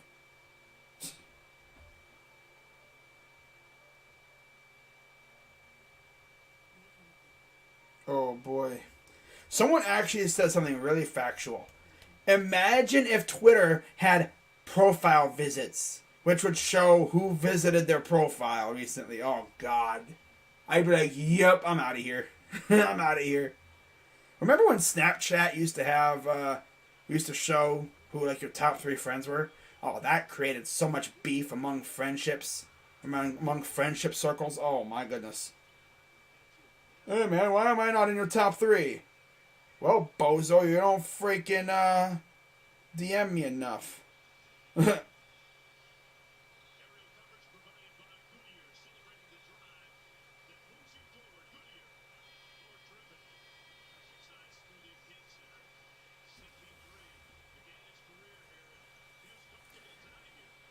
Salvador Perez, solo dolo ding dong. 44 minutes ago. Tough. Alright. We should draft Dotson. Oh, I would love Dotson. I still remember when he essentially sunned Sean Wade a couple years ago. I would love Jahan. Jahan Dotson. Here's Valanciunas. Nice save. Out inside and ooh, that's a big foul there. Jones got hit in the area. Got hit as he was going up. Here have 2 shots. Right now, essentially, New Orleans has done a pretty good job of scoring, and then Phoenix would always respond. 6:24 to go here in the game. This game has gone noticeably slower than the usual games. But probably because of all the fouls. Free throw up, and yeah, it is good. 91-90 New Orleans. Pelicans trying to go up 2-1 with game 4 in a couple days. 12 points for Herb. Free throw number 2 is too strong. And it goes to Ayton. He'll bring it up. He'll give it off to Paul. Paul, guarded by Herb. Herbert Jones gets a screen. Now they got Paul against Alvarado. They switch Alvarado on the Crowder. Ingram guarding Paul. Here's CP3. Puts up for 2, and it's good. Valanciunas will inbound it off the miss. Here's Alvarado. Jose. Alvarado goes up and in and good. Oh, he's saucing with that thing. Ooh. I love that. That was a sick looking shot. Coming up, here's Paul. Paul drives in, pulls up, and drops the 2. 5:21 and counting. Here's Alvarado. Alvarado.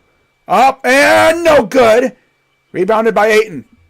This is where I think the Suns can maybe pull away a little bit here. They're actually forced to miss for once. Here's Paul.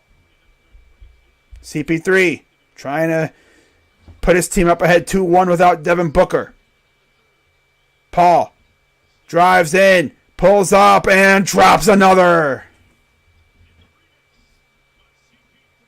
4:46 to go here in the game. 3-point lead for Phoenix. That Larry Nance coming in next dead ball, it looks like.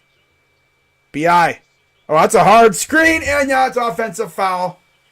Suns ball.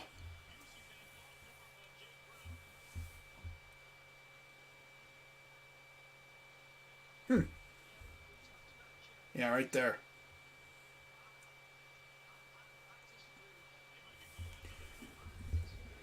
Tell you one thing, if the Suns don't have Jay Crowder, if the Suns didn't have Devin Booker against the Grizzlies, I'd be scared if I was the Suns, because that Grizzlies team is for real. But he should be back for that game, I think. 4:33 and counting to go here in the fourth quarter. 4:30 to go. Here's Paul. Calling off any screens. He's going mano-a-mano against Larry Nance. Nance, keeping him in front, pulls up for two, and it's good. It's essentially all Paul again. Just like game one. Here's Alvarado to Ingram. 4 minutes to go. McCollum gives it off to Jones. Here's Nance. Ingram pulls up and drops the two. 3:53 and counting.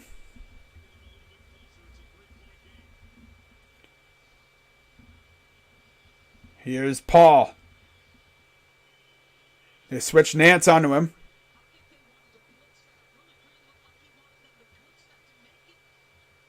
Paul. And we got a foul on Nance. Look like Nance is trying to like say, hey, yo, come over here. You know, we got to double team this guy. Come over here for the double team. But nope, no one showed up.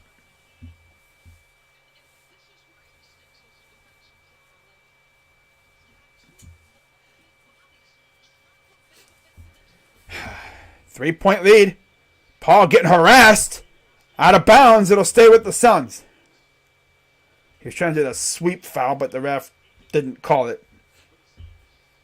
Cheap little foul. And they're going to call a timeout. Timeout, Suns. They have 3 remaining.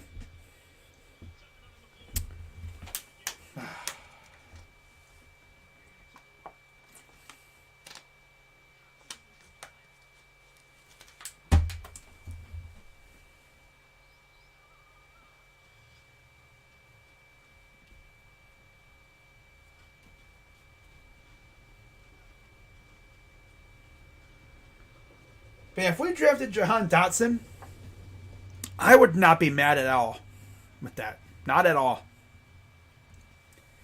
Like in the second or like second, third round, I would or third round especially, I would love that third rounder. You know, I don't know what we're gonna do with our second round pick.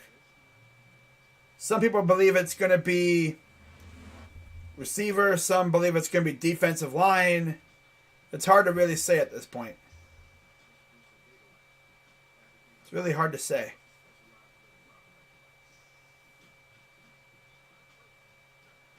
Whedon had a day. Cool. Good to hear.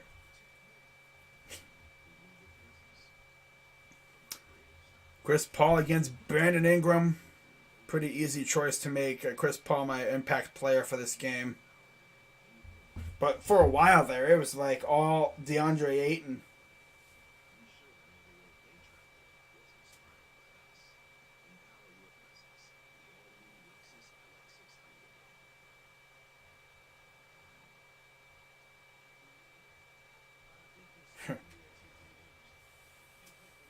Yeah, you think? Even at his old age.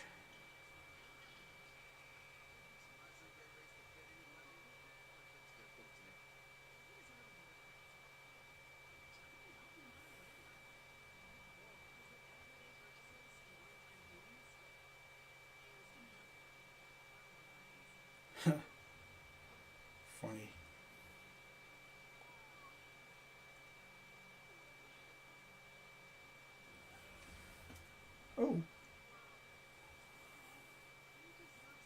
Mayfield or Manziel. Mayfield.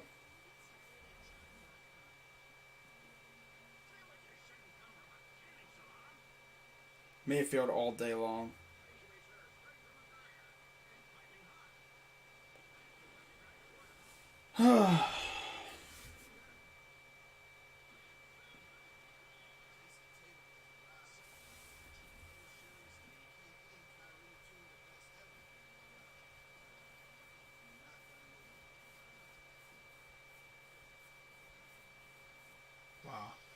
So there's a live look outside at the Superdome and the Smoothie King Center.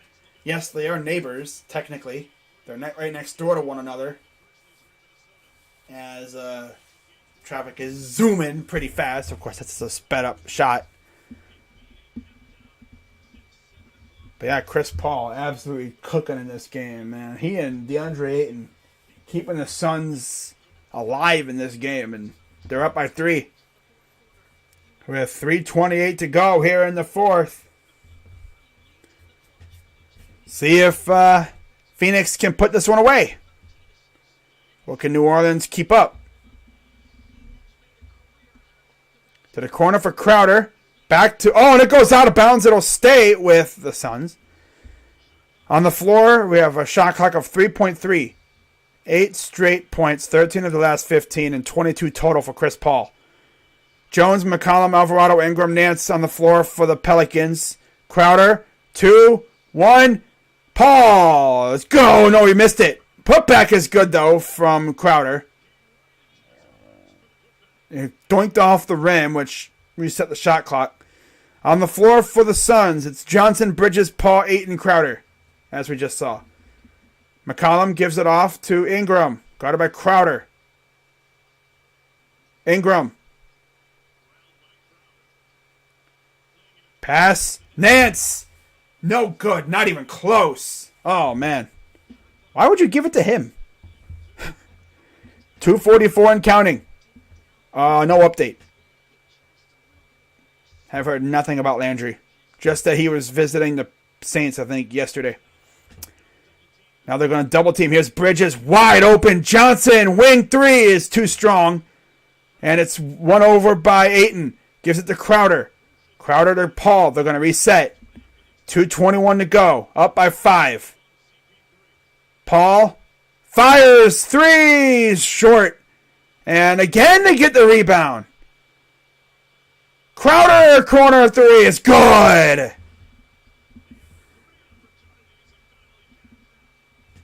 Wow. 2 minutes to go here in the game. 103-95. Drives reverse, up and in from McCollum. We got a timeout. I think, they're going to review the bucket by Crowder to see if there's a 3 or a 2 here, I think. They're going to look at that.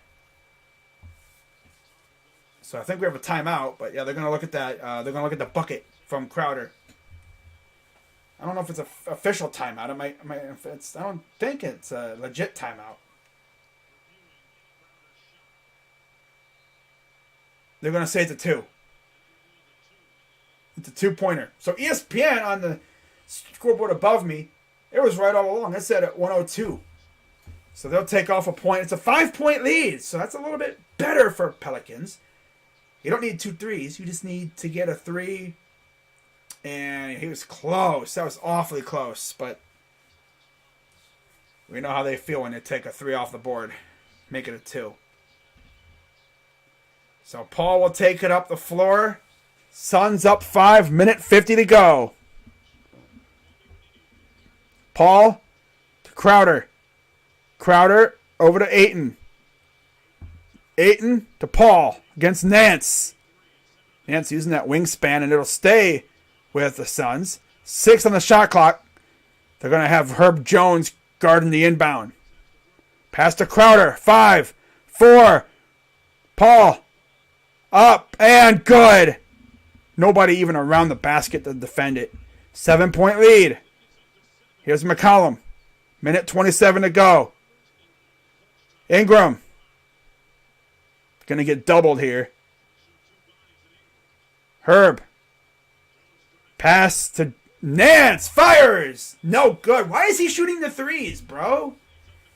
Why is it him? Why can't it be McCollum? You're giving it to Larry Nance? Really? Bro, you're selling. Selling so hard right now. Less than a minute to go. Phoenix can essentially put it away right here. Getting doubled. Here's Johnson. Inside. And, oh, he missed it at the dunk, but there was a foul anyway. Yeah, they just ran out of gas. I mean, not to mention Chris Paul is that dude.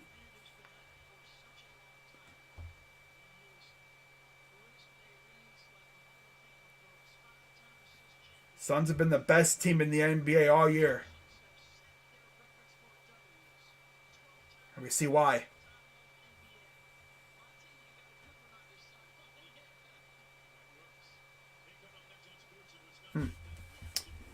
So we see Bridges.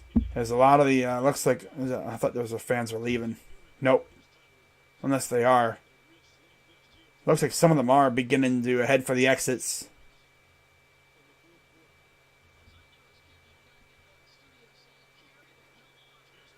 Now 49 seconds to go. Up by 7. They can essentially put this away right here. As we have another timeout. Of course, right? Draw it out even more. Earn a little bit more money from the sponsors, right? Yep. A little bit more money from the sponsors before this game ends. Why not draw it out another freaking 10 minutes, right? Why not? Yeah, why not draw it out another 10 minutes or so? Either you hate Chris Paul or you like him. Yeah, there's no in between. Nope. Trae Young, when asked to move the body armor drink, not sponsored, he says, I'll take the fine. Body armor's like, well, I mean, we'll take the free sponsorship. That's fine.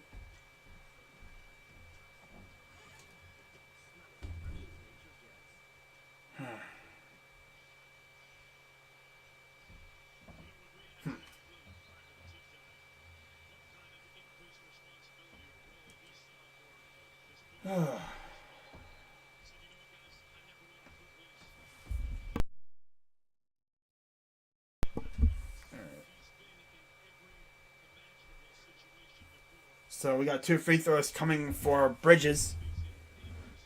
Up 7, so they can pretty much put it on ice here. Trying to go up 9. Free throw, good. Pretty, yeah, I was going to say, why is there a dude sitting there like that? But that's the usher, because there's only one way out of that arena. They don't have the conventional things like they have in other arenas. Miami has the same kind of setup, too. As we have a timeout, they don't have those ginormous tunnels in the corners. They only have, like, small exits and stuff. At least they don't have, like, for the fans, anyway. They might, I think they have, like, one at each side for, like, the players at the locker rooms. But in terms of fan exits, you have to go a certain way. Yeah. So it's a 9-point lead for Phoenix. That's essentially GG's.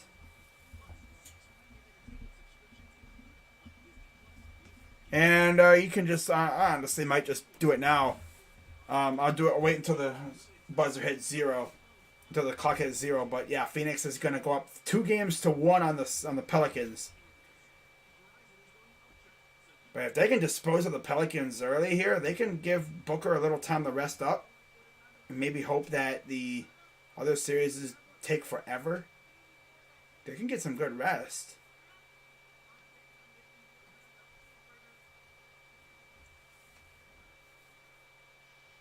There's Zion. You know, it's got to be killing him not to be playing right now. But he'll be back for next year. Good. It's good to see him hanging around the team, though. That's good to see. So Jones to inbound on the side. And he'll get it into McCollum. And we got a foul on the floor. It'll be a side out. No shots. I believe that was their last foul to give. That was the foul to give. So after this, I believe they'll be in the bonus. I think. Or they might have one more left. I'm not sure. Here's McCollum again inbound. He'll give it off to Ingram. Ingram, guarded by Bridges. 3 is good. Oh, they could have used that a long time ago. I know that for a fact. Oh, they tried to steal it. And here's CP3. Rushes right up the court. And we have a whistle.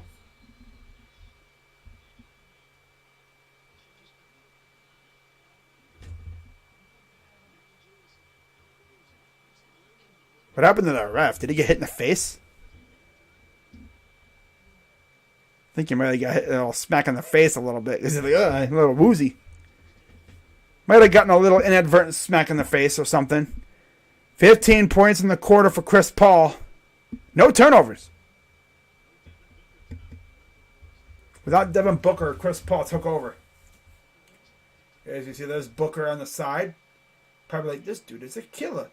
No, we already got our backups, Courtney. We already got our guys. We got Jacoby Brissett.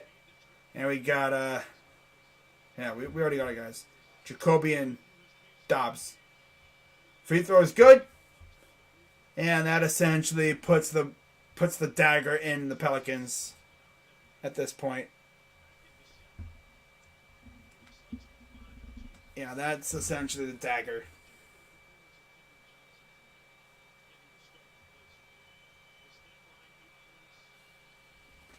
Free throw good. McCollum will bring it up. 34 seconds to go. Here's Ingram. Fires for 3. And no good. And I believe there might have been a foul called.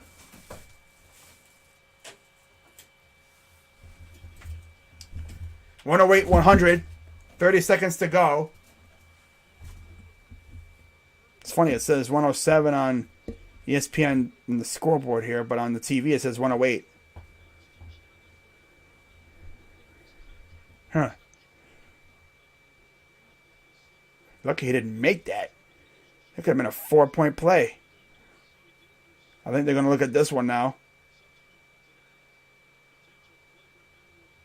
Or are they going to say a flagrant possibility here? Now imagine if they called that shot a 2 and it's 108, 107, 100. You mean to tell me that they could have 3 free throws and the ball? Wow.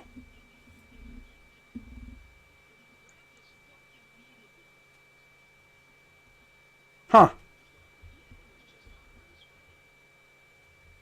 McCollum plays for the Pelicans. Yeah, he's played for the Pelicans for about half the season.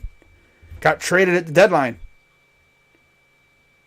Or actually a week or so before the deadline. He and Larry Nance.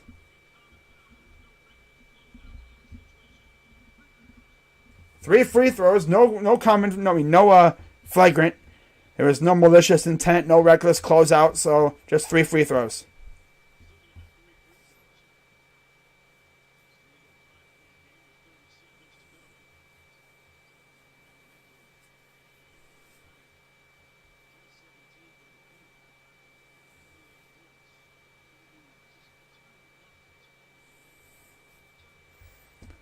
First one coming from Ingram is up and good.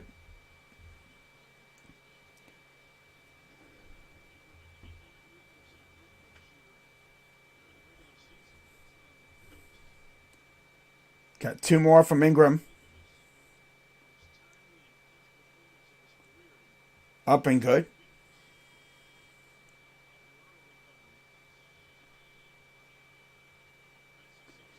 Murphy will come off. So you got Alvarado, you got Ingram, Jones, Nance, and McCollum. Third free throw up and good. 30 seconds to go here in the fourth. Got to get the ball in, and they're going to call time. One more time. This is the last time out. It's possible. It's very possible. Just need him to, stay healthy and stay out of trouble, and hopefully, he'll get past this little obstacle in his way too, and it could be great. I mean, I tweeted about this. I tweeted this earlier. It's like, I remember times where fan bases, especially rival fan bases, would come out here and say, who the heck would want to play for Cleveland? You know what's weird? I heard that the most out of two of the most random fan bases ever. Not even AFC North fan bases say that. But, like, Philly fan bases, I've heard Philly fans say that a lot. And Giants fans. I've heard that a couple times from Giants fans. Here on the YouTube. Say, who would want to come play for Cleveland? Like, Entertainer's my guy. I have no beef with them, no quarrel with them. But last year during the preseason game, John Kelly or whatever freaking did the thumbs down. I don't know. Maybe that's a celebration. I don't know. After a touchdown. And you're like, why is he thumbs downing? And then it's like, maybe because he has to play for Cleveland? Really, dude? I'd rather play for Cleveland than play for bum-ass New York. So with Danny Dimes, especially now because we got Deshaun Watson, who clears Danny Dimes by a mile. By 3 miles. I mean, after all, Deshaun actually led the league in passing yards with literal garbage at receiver and stuff. He had virtually nothing, and he led the league in passing yards. Now you're going to give him Amari Cooper? Possibly Deshaun Jackson, maybe? I'm not going to gas up Deshaun like he's something big. Like, Deshaun Jackson's all right. I'm not going to come in and say Deshaun Jackson is elite. He's good. He's a good deep threat. If we even sign him. And if we don't sign him, maybe Will Fuller. Get us another young receiver in the draft, and we're set. Jahan Dotson, Treylon Burks, someone like that would be amazing. George Pickens would be insane. As the free throws are good. 110, 103. Here's a 3 for Ingram. That's good. Man, they could have done this earlier, man.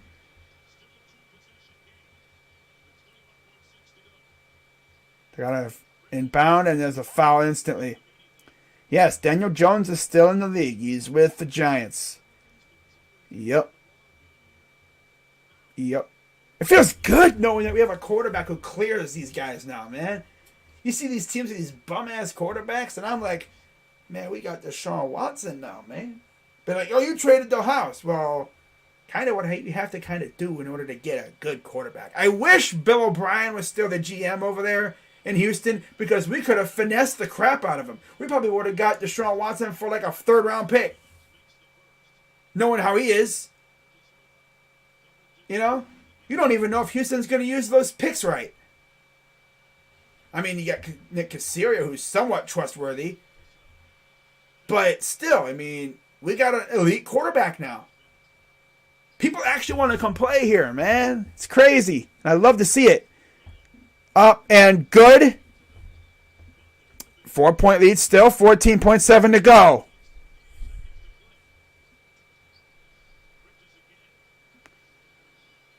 And they're going to foul again here. Play the foul game. Manziel and Hayden. Don't even talk about Manziel. Hayden was all right, but let it be known that Joe Hayden still has not won a playoff game in his career. Well, technically, he kind of did this year. Did he even play this year? I never saw him. No, he didn't. No, he didn't win the playoff game. He didn't. Because they lost to the Chiefs in the first round. That's right. So he still has not won a playoff game this year. That's tough. There was this one Jets fan. Wait, what? This one Jets fan that said the Raiders and Browns are a joke. Can't imagine a Jets fan calling us jokes. Okay. There's the Suns fan who's probably feeling hella cocky right now. You can't miss him, that's for sure. But it's just so crazy, man. Like, what a time to be alive right now. Oh, but Crazy Dog, he assaulted people. Again, I said this earlier about him, like, freaking, being nasty or whatever. Like, was he convicted of sexual assault? Like, was he found guilty? Was he found guilty of sexual assault? Huh? Did the courts say he was guilty? No, they didn't. In fact, they didn't find enough evidence to acquit him. Or to, not acquit him, but like to charge him. Now, am I saying he's completely innocent? No. What he did was disgusting, if he did do that. There's no excuse for that. Like, Deshaun the player is elite. Deshaun the person? Yeah, it's going to take a lot of off-the-field stuff for him to rebuild his image off the field. Right now, he's being carried by the fact that he's a damn good quarterback. We'd hit him with you're lucky you're such a damn good quarterback, my guy. But here's Larry Nance out to Ingram. Fires for 3, and that's no good. And we have a foul on the floor. It's against Nance, and that'll pretty much do it. But yeah, we'll see what happens with these other free agents. We'll see if Deshaun Jackson manifests into anything. We'll see if we sign him or Will Fuller. I've heard there's been like mutual interest between us and Will Fuller, but nothing has really come to form yet. I bet you they're probably waiting until after the draft to do something with that. I wouldn't mind Deshaun Jackson. I would not mind that at all. I know he's washed up. He's old. Can't stay healthy. But if anything, he'll be a good, guy to help Anthony Schwartz learn how to be a speed demon with hands. Because he's probably one of the best freaking speed deep threats out there. He and Will Fuller, I think, are two of the best ones available right now. Oh, but what about Odell? Odell's got an ACL injury. He ain't coming back for a while. If he even plays this season. Misses them both. Man, see, if they would have made that one shot, they would have been down by 3, bruh. McCollum fires and good at the horn, but again, too late. 114-101, Phoenix wins, and they're up 2-1. How about that? You make the 3 at the horn. If only they would have made a shot before, right? Oh, well. So, let's change this to 2-1 Phoenix leads.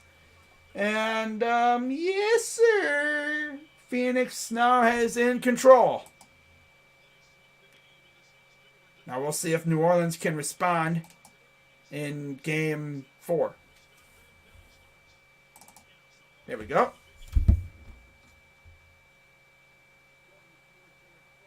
Okay.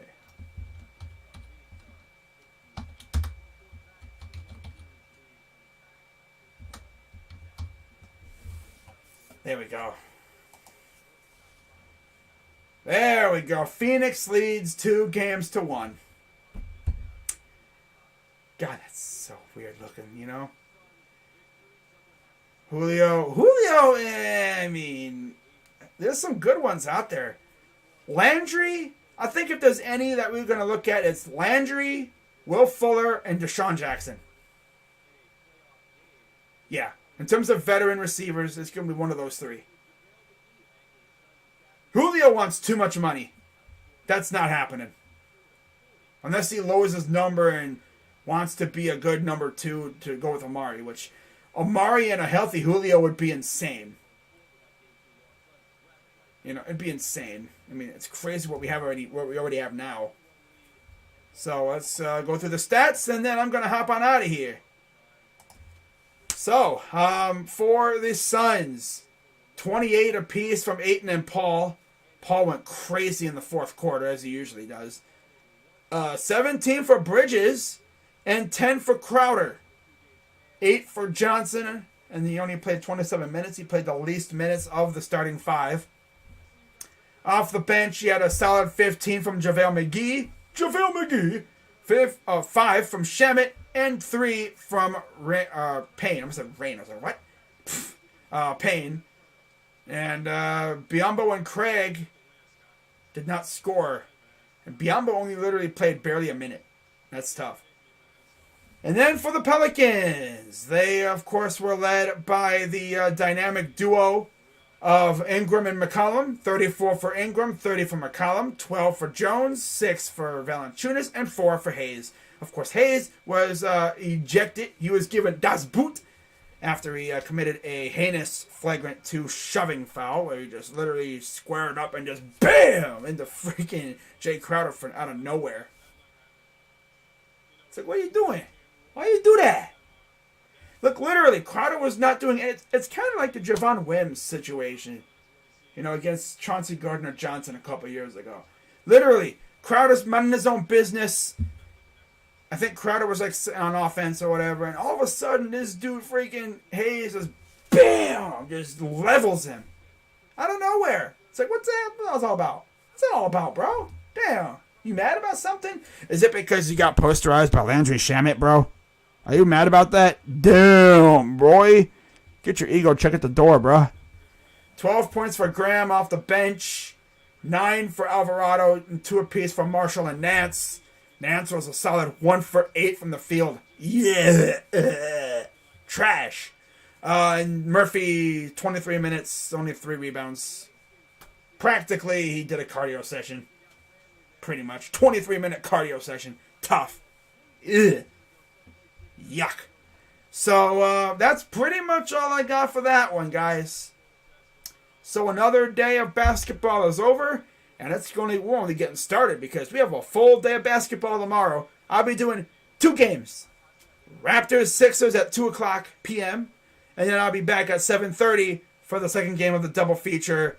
Brooklyn Nets and Boston Celtics. Yeah. Last time Jets made the playoffs, smartphones weren't invented yet. Mark Sanchez was their quarterback. Rex Ryan was their freaking coach. Yeah, the Jets are trash. But again, the final score from tonight's contest. Suns win 114-111 as they go up 2-1 in the series without D-Book. Now they can go get even further in the driver's seat with a win in Game 4 where they go up 3-1 with a chance to seal the deal in Phoenix in Game 5. With that being said, I'm Crazy Dog. Hope you guys have a great rest of your night or day, whatever, depending on where you are from. And I will see you tomorrow, bright and early, 2 o'clock p.m. I'll be live probably about 1:45 around there for Sixers and Raptors. Raptors try to stay alive. Sixers try to end the Raptors season and send them packing. So with that being said, I'm Crazy Dog, and see you tomorrow. I'm out. I might have a video coming out tomorrow at some point too. So be on the lookout for that. I'm probably going to talk about Deshaun Jackson and maybe Kadarius Toney too. We'll see. But yeah, see you guys tomorrow. Bye-bye. Well, Chris Paul, 8-10. What? Does not sound as good as when I do Mobley. Seductively say the dude's name. Garland. I miss Sexland. I want Frobley. Give me that big ass fro, bro. Alright, I'm out. Bye-bye, guys. See you tomorrow. Yes, sir. Uh-huh. Seductive lip bite. Oh, God. Bing bong.